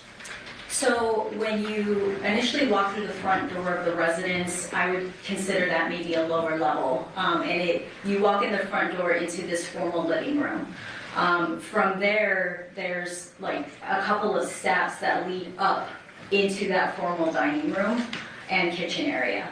The dining room and kitchen area are all on essentially the same level. From there, I guess it would be the east side of that dining area, next to the kitchen, there is again another set of a couple stairs that lead back down into that living room where the decedent was found. So bottom left of the diagram, exhibit 16, is this the front door? Yes, And then you said you walk into the living room, yes, and then there are a couple steps up to the formal dining room? yes, And then a couple steps down to what we'll refer to as, the victim's room? yes, And here it's listed as living room. It's kind of a converted room, is that fair? yes, Dining and formal dining room are on the same level? yes, And then there's some stairs that go up to bedrooms upstairs? correct. Okay. Based upon the scene and kind of how you're approaching it, I would presume that you searched the entire house. We did not personally, the crime scene personnel didn't search the entire house, Yeah. but yes. And when I say you, I'm referring to all of Henderson. Yes. I should have been more specific. Okay, yes, You, as well as homicide detectives, are searching the entirety of the scene. correct, Searching and photographing and documenting are different things. correct. Okay. You guys are documenting this. Yes, Okay. The garage here is down to the bottom right, correct? yes. And then just for the record, what is all this we're seeing on the right-hand side of the screen? So it's a legend of the diagram, so you can kind of see the title, so we have the report number, the address, what type of incident it is, who completed the diagram, and then we have, like I said, a legend of the evidence, and items that we collected within the scene. And then a scale, it's a rough scale, and approximate scale, and then an arrow showing directionality. Okay. Approximate scale, this is by foot? Yes, Okay. And then the evidence is listed as 1 ammonia bottle, 2 bleach bottle, 3 dog door insert, 4 documents, fair? correct, Those numbers then correspond with these little yellow numbers inside the diagram? yes, And that's attempting to depict those exactly where they're found. correct, And then obviously, we have the victim's body there on the bed, is that Yes. correct? yes, Prior to you coming into the courtroom, did you have an opportunity to look through exhibits 16 to 234? yes, I You did. thumbed through all of those? I did. To save some time, you did it in the hallway? I did. And did all those appear to be fair and accurate depictions of the crime scene photos, or some of them that were taken at this scene? Yes, And I would move for the admission of 16 to 195 and then 208 through 234. No objection. No objection to those, okay. 16 to 195 and 208 to 234? Yes. Okay. Move to publish? Permission to post them all. Thank you. Showing you 17, what is this? so that is a gray card that is part of our standard procedure for my folks. When they photograph any crime scene, they begin with this photo card, if you will, which again tells us the date, the report number, who's taking the photos, and from a photographic standpoint, the color scale along the bottom could be important as well. Okay, and the photographed by, it says MB1678. What does MB stand for? Megan Bone, And 1678? that's her P number. P number is an individualized personnel number? Correct. Just another way of tracking evidence and such. Correct. Showing you states 18. Is this 2698 Paladura? Yes, Obviously located within a residential neighborhood? yes. And describe kind of what we're seeing in this particular photograph. This is the front of the house. This is how it appeared when we arrived. The garage door was partially up like that. There was crime scene tape that had been placed by patrol officers. There was a cone in the driveway that had been put there by patrol officers. And during our initial briefing, we'd been told that they believed that they had located an area of blood. And so they had kind of identified that and marked that with a cone. And then you can see one of the individuals who lived in the house was sitting out front with one of the patrol officers. Anything of note about the garage? The garage door was found in that position, partially up. 19, is this just the address marker and a little sign that says guard dog on duty? Yes, 20, just for the record, that's the garage? yes. And could you estimate, was that like 2 feet, 3 feet? Can you remember? Not exactly, but I would guess about 2 feet. States 21, what are we looking at here? That's the cone that patrol had placed in the driveway. Is that to the left of the cone, a little spot of apparent blood? Yes. Was that presumptively tested? Yes, it was. And what was the result of that? It was presumptive positive for blood. As a result of the presumptive positive test, what do you and your team do with that? So we use our own placard, which there are additional photos of later on. We use our own placard to identify this area of blood. In this case, I believe it was marker A. States 22. And we re-photograph it again with our placard, and then we will collect a sample of it. Okay. And so in 22, you can see there's a couple of, looks like spots or like a trail or whatever you want to call it. Is that right? Correct. I'm going to try not to be redundant with the photos. I'm going to draw your attention to 24. For the record, when you're looking at the home, is this the right side gate or entrance area which would lead to the garage? Yes. I'm sorry, to the backyard. To the side yard, yes. And was that obstructed? Yes, it was completely closed off. By what? This wood fence. Okay, just for the record. There are 3 large trash cans there. Yes. We'll get to that a little bit later. States 25, those trash cans, and then that wood fence, I guess, covers the entirety of that way into the backyard, correct? Correct. Showing you states 26, are we now looking at, if you're facing the home, the left side, which would be the potential other entrance to the backyard? Yes. 27, just a little bit closer there, showing that. The gate, yes. And that gate appears to be a gate that does swing. It does. Correct. We'll get to the backyard in a little bit. Showing you states 28, is this the front door? It is. Any signs of forced entry to the front door? None. States 29, is that just documenting and showing that the door wasn't busted out? Yes. 30, what are we looking at here? So that is that front living room right when you walk in through the front door. Photographer is basically standing in the threshold of the front door? Yes. 31, what perspective are we looking at now? So again, in that same position, right on that threshold of the front door, looking up into the dining area. You can see what appears to be a power tool here to the right. Can you see it? Yes. Fair to say that's not a saw? Correct. Some other yes. kind of power tool, okay. And then 32, where are we oriented now?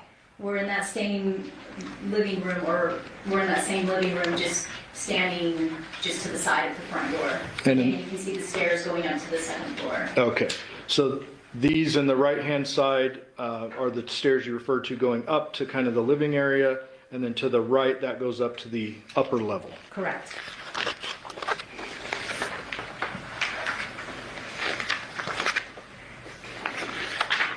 States 34, have we now gone up one level? Yes. And do you remember what this is referred to in the dining area? Okay. So these are overall photographs? Yes. Before anything is kind of moved and searched? Correct, yes. 35, orient us please. Same in that dining area, but you can kind of see the entry going into the kitchen. 36, is this just showing the stairs that lead up to the, I guess it's the third floor, but the upper level? Yes. 37, what are we looking at here? That is a closet just inside that kitchen area. 38, That's an overall of the kitchen. 39, just a different angle of the kitchen. Yes. Was the kitchen searched and documented? Yes. 40, is that the kitchen? Yes.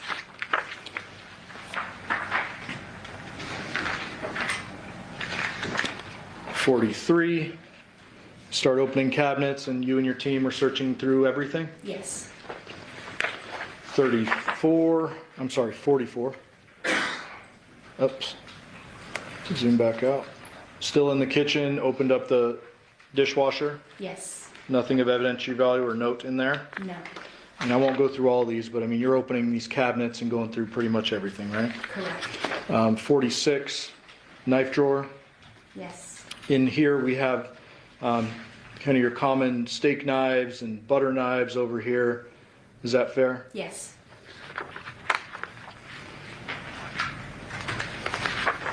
.48, another utensil drawer or a couple of utensil drawers. Yes.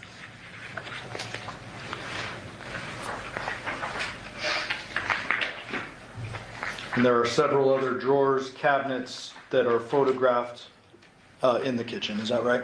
Yes. Anything that you found that had any apparent blood on it or anything of potential evidentiary value? Nothing. And you went into the 56, went into the fridge, documented everything, fair? Yes.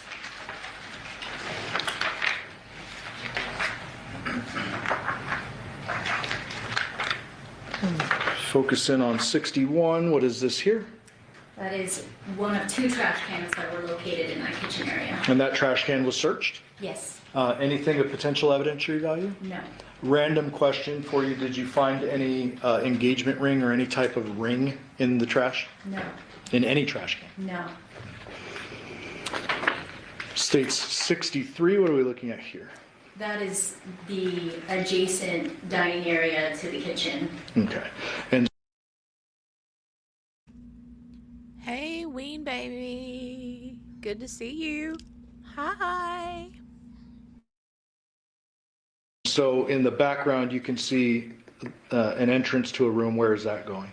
That is going down to the living room makeshift bedroom area that the victim was found in. And before we move out of this kitchen or dining area, 65, is that another trash can? Yes. Searched? Yes. No ring? That one was completely empty.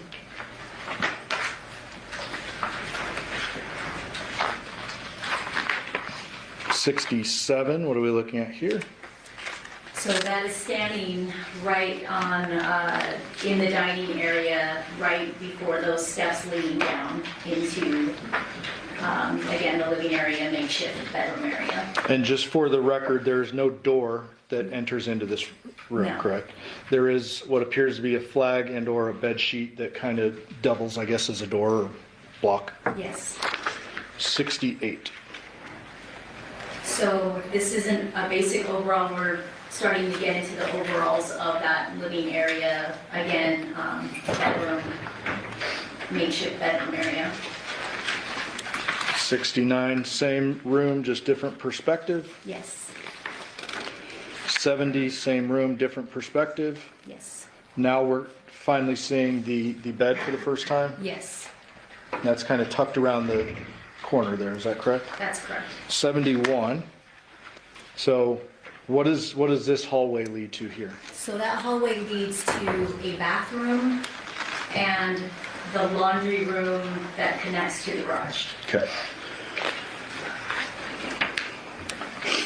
72, different perspective, same room. Yes. 73, different perspective, same room. Yes. 74, same room, Yes. different perspective.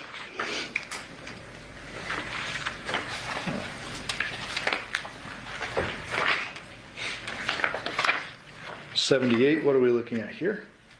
So along the south wall of that room was like fireplace area, and it had this shelving area on top of it.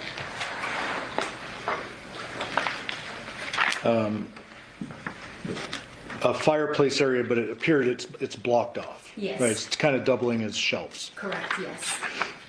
79, what is this? That's a table in that room. Before we approach the bed, so are there any general observations you made of this part of the scene before we get into the bed and the body? It appeared to be cluttered with clothing and other various items. There was nothing that particularly stood out visually. Again, just that it was dirty and cluttered and kind of unkempt. And obviously no weapons or anything like that you found at this point. No.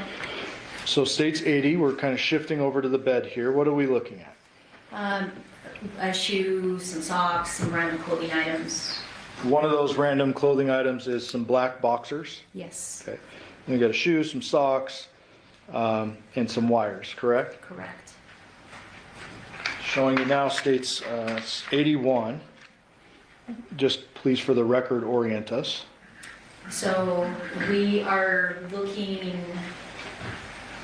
looking north at the bed, so that's the north wall. And that's the bed that's tucked away in that whole side of the room.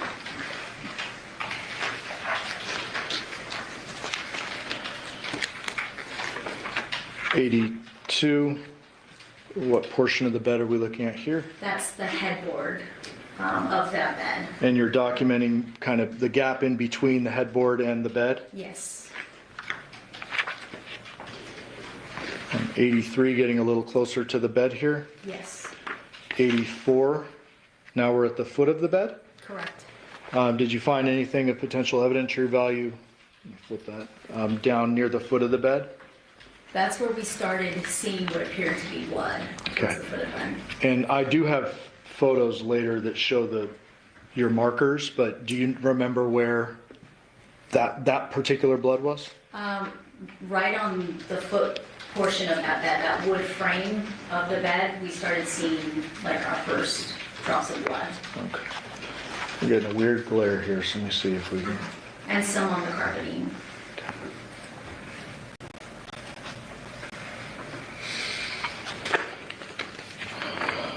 84A, for the record, that was within the stack 84A, but I don't think I mentioned that. I don't think you mentioned it. We'd move for the admission of the A as well. Okay. No objection. Okay. Thanks. So now we are, we're still on the other side of the bed. I apologize. Let me show you. 86. So what are we looking at here? So that's on the opposite side of the bed. Now we're standing on the opposite side of the bed, where you can see the top portion of the victim, and you have that small kind of area just between the bed and the dresser, some other furniture items along that wall. For the record, the victim's his shoulders are kind of adjacent or parallel to the left side of the bed in this photo. Yes. The left edge, I should say. Yes? Yes. Did you make any observations about the blood patterns here on top of the bed? There were some what appeared to be deep saturation blood stains on that side of the bed. There is a glare, and I've been trying to fix it, but tell me if you need me to bring this photo up to you. Do you remember this particular stain, saturation, closest to the foot of the bed being more red in color? I don't remember that specifically. Okay. May I approach? Yes. I can see it in this photo, yes. Counsel, which exhibits now? Sorry, 86. Thank you. And then down on the ground, did you make any observations? Yes, there was another area of what appeared to be just saturated blood right on the ground right below. 91, that shows it a little bit better. I'm going to try to zoom in.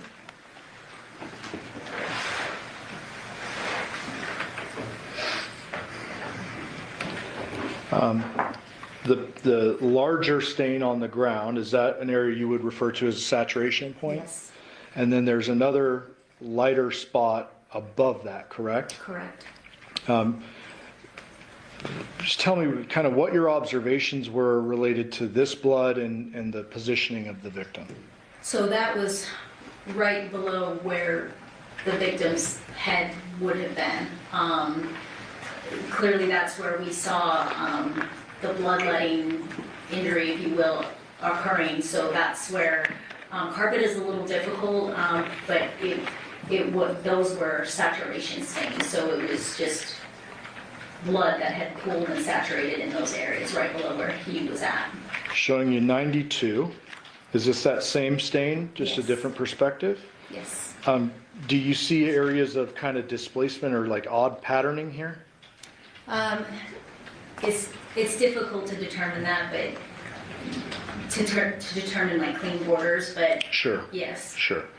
Clean borders, like what are you referring to? What does that mean? Like if something had been placed there, carpet again is difficult, because you don't get those clean borders that you would see like on a hard surface or a non-porous surface.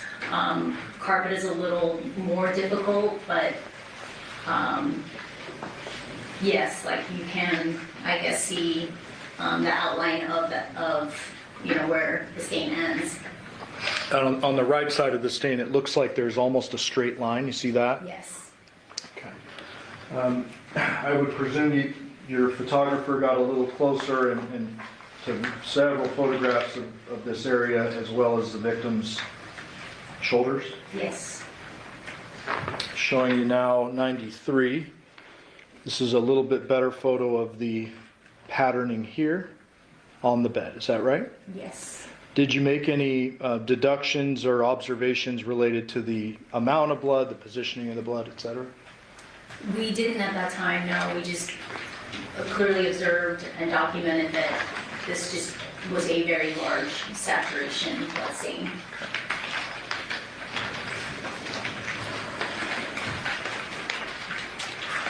98, this is a different perspective.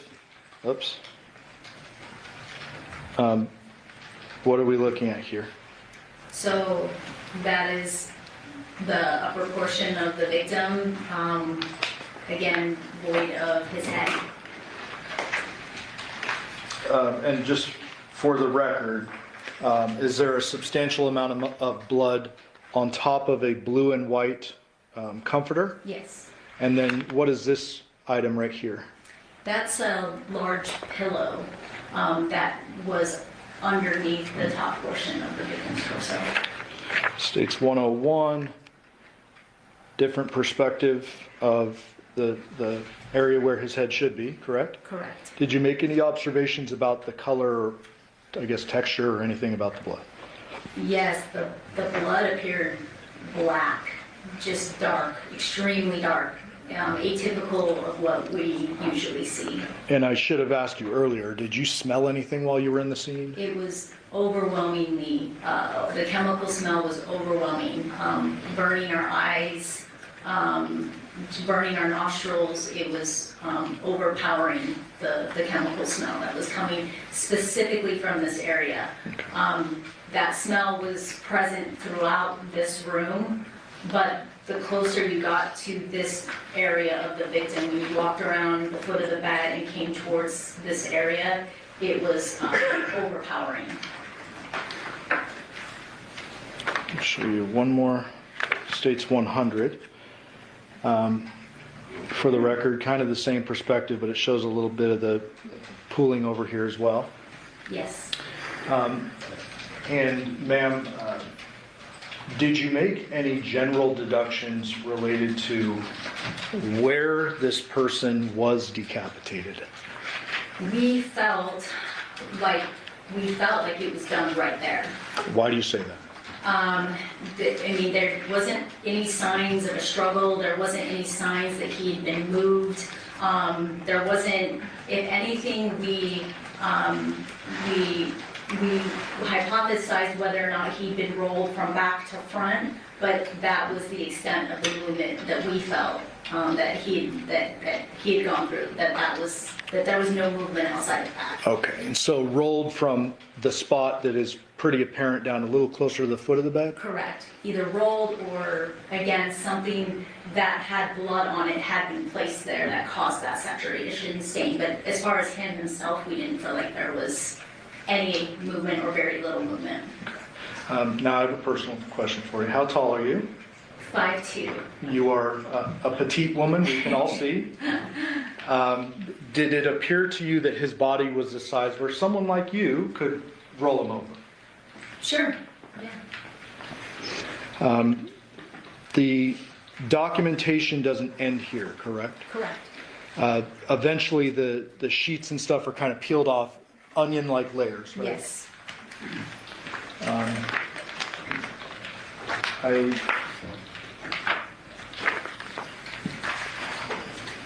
Well, you looked closely at the victim's neck where his head was decapitated. Yes. Did you make any observations about the injury itself? No, not about the injury itself, no. So I want to show you 104, and you mentioned the chemical smell earlier.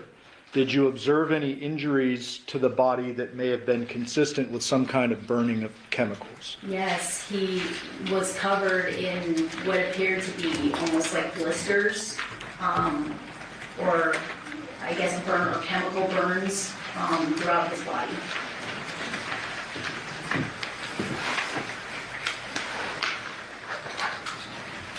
States 106.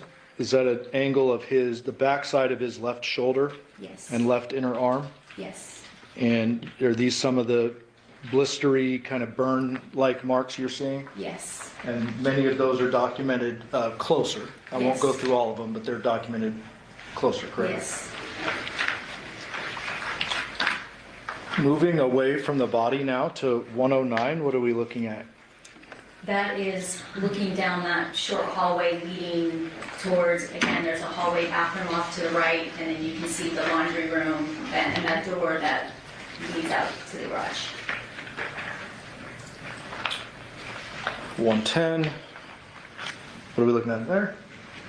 So those were two, I guess, bottles of cleaning supplies that were found on the ground. Right, that door is the door to the bathroom. So one of them was a bottle of ammonia, and the other one is a bottle of soft scrub.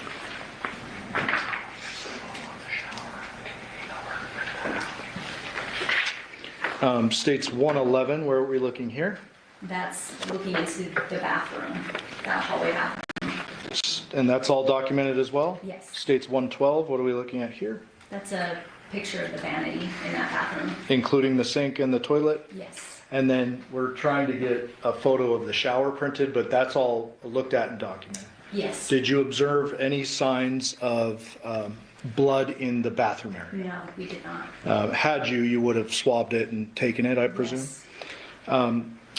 Going back for a moment.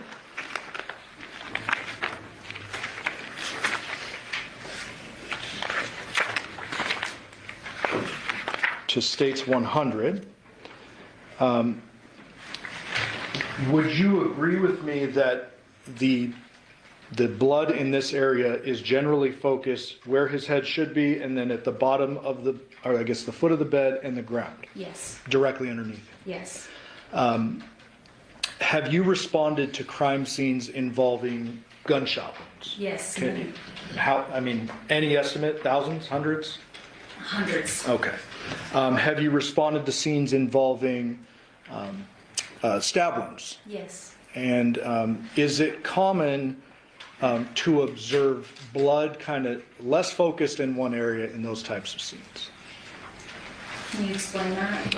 Well, would you expect with a gunshot wound cast off or spray or spatter? Yes, absolutely. What are those terms that I just used, just so the jury understands? So anytime you have like a gunshot wound injury, you will see various types of blood spatter, if you will. We have forward spatter, you'll have back spatter.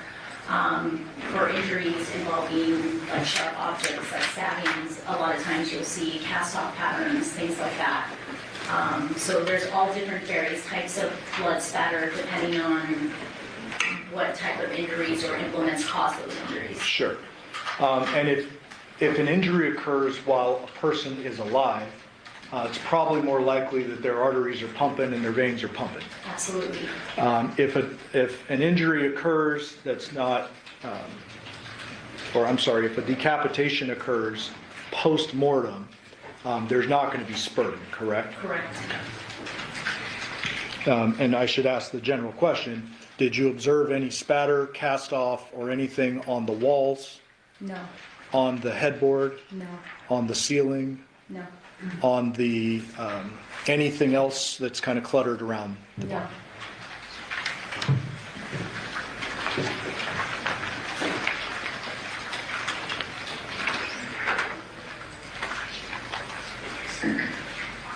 Anything of evidentiary value found in the washer and dryer? No. Other than the 2 chemical bottles on the ground, anything of evidentiary value found in that hallway or bathroom area? No.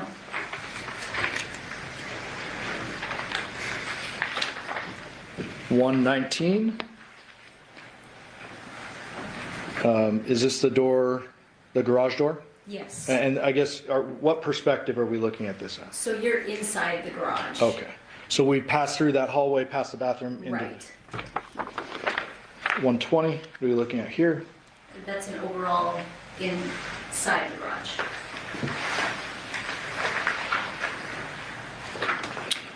$121, different perspective, but kind of capturing the other angle. Yes. $122, also in the garage. Yes. Did you, and I should say all of you, HPD, Yes. did you turn this garage upside down as well? Yes. Is there any weapons found in this garage? No. Anything with apparent blood on it? No. And obvious question, did you find the victim's head anywhere in the garage? No. Going back to the bedroom for a minute, 123, is this the slider leading to the backyard? Yes. And 125, when you move the blinds back, what is this here? So that's a doggy door insert that goes inside of the sliding glass door, and it has that glass panel, and then at the very bottom was a doggy door. And for the record, that doggy door is closed. Yes. And then this particular, the latch on the slider, was that open or closed? Open. Open. Ultimately, did you and other crime scene analysts impound this dog door We did. cover? And those 2 chemical bottles? We did. Showing you 128, what are we looking at here? That's an overall of the backyard. 129, what are we looking at here? That's the side gate that we previously looked at on the side of the house. I'm going to try to zoom in the best I can. This is not the gate where we saw the big wooden fence. No. So if you're looking at the house from the front, this would be the left gate. Yes. And in the back, obviously, the right gate. Could anyone access that gate from the front? Like, what are we looking at here? That is, it was like wood boards and everything, like on the ground, in front of the gate. Okay, and that gate, for the record, swings into the backyard? Yes. And that would be obstructing? Yes.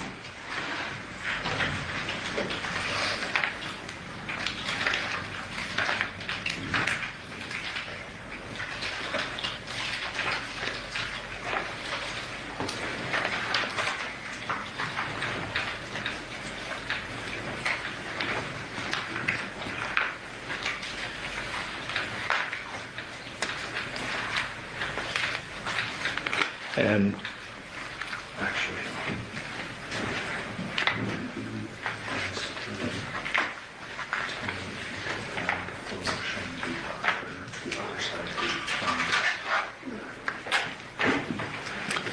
we're gonna come back to the backyard in a minute. I'm going to just try to make this more efficient. 130, you go upstairs. Yes. You and other crime scene personnel document all of that. Yes. 131. This is the upstairs area. Yep. Right at the top of the stairs. And just as an example, 132, you're opening cabinets, you're going through everything, correct? Correct. Without showing a bunch of photos, was there anything of potential evidentiary value found upstairs? No. Any weapons? No. Any head? No. Any blood? No.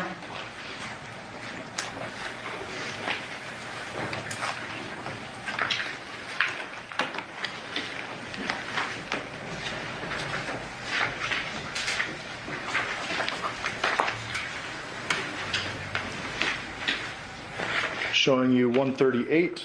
Is this one of the upstairs living area bedrooms? Yes. And can you see some, what appears to be some little girls' clothes and little stuffies up here? Yes. Well, that's what my kids call them, stuffies. Yes. 140, some more kind of child's clothing or small clothing there. Yes, And this is all upstairs. yes.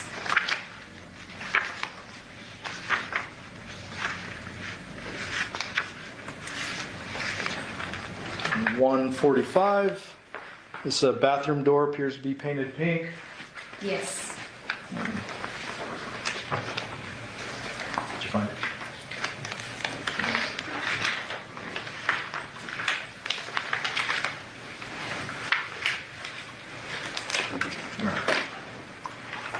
So very briefly, 153, we now have evidence placards next to the two chemical bottles. Yes. And those should correspond with our crime scene diagram. Yes.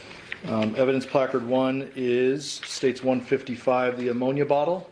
Yes. Was that processed in any way at the scene? Not at the scene, no.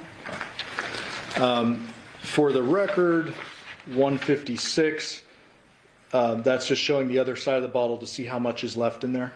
Correct. I'd say maybe 1/3 full. Correct.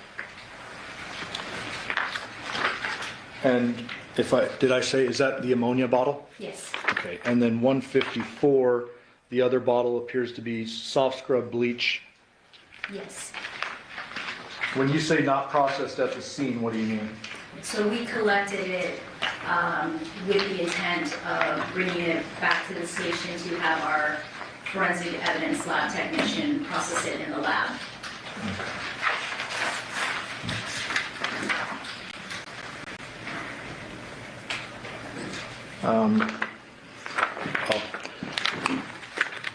Going back to the backyard for a moment, the one gate is obstructed that swings inward to the backyard. Correct. The other side, I'd shown you a photo earlier from the front, that gate, I'm sorry, that wooden fence, Yes. does that cause that side to be completely obstructed as well? Yes. Okay, so both sides are obstructed. Yes. States 160, where are we now? So that's the foot of the bed where the victim was. 161, now we have an evidence placard showing what? That's showing an area of apparent blood that was located on the foot of the bed. Very small, almost like droplets. Yes. Did those appear to be downward droplets? Yes. What's the difference between a downward and kind of a spray? It's like a passive blood drop. So it doesn't show a lot of directionality. It's more of just like a passive, like something that's dripping blood, just passive. It doesn't show a lot of movement. In addition, in the bedroom, did you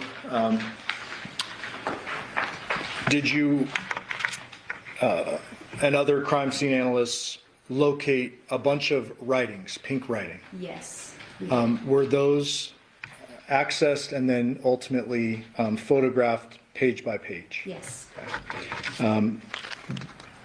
Did those shed light on your investigation? Yes. And generally, without saying what the letters say, why were they relevant to your investigation? It appeared to be handwritten notes regarding their child custody disagreement. Okay. I'd move for the admission of 196 to 207. We'd object this to hearsay if you want us to approach with it. Please.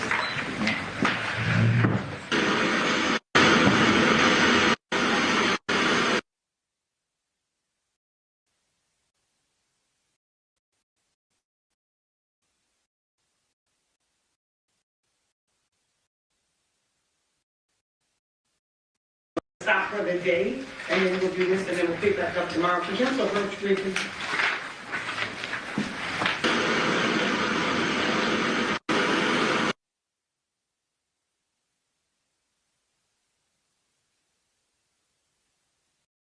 We're going to take our 9 recess. During this recess, you must not discuss or communicate council comments. You must not.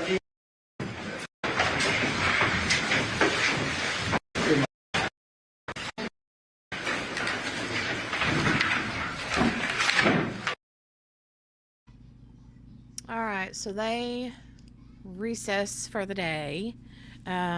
We'll start back tomorrow. I am freezing to death. My face is burning up hot like usual, but I'm frozen solid. But I'm gonna get out of here and go see what the fam bam is doing.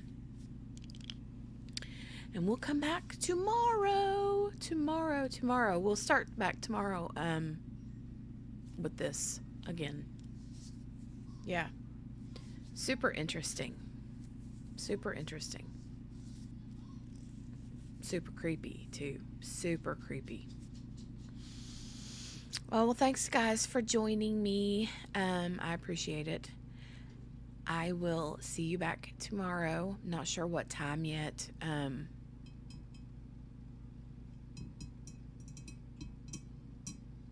Not sure what time yet. Maybe earlier in the morning. I hate to do this to y'all, but I might do it like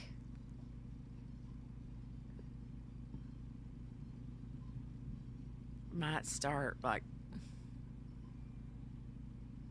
around 8 or 9 Eastern time. Yeah, maybe. I know that's super early, but yeah, I know. But y'all, I get up at 5:30. Some days I need to stream later in the day, and other days I need to stream earlier in the day. So, and then Wednesday, she has her ear, nose, and throat. No, I lie. She has her hearing test on Wednesday. So, and that's at 3:30. So, I don't know what's going to happen on Wednesday yet as far as streaming, but we'll see. I'm going to keep an eye on this trial because it looks really good. We'll get back to it tomorrow, okay? You guys have a great rest of your Monday, and I'll see you later. Bye, everybody.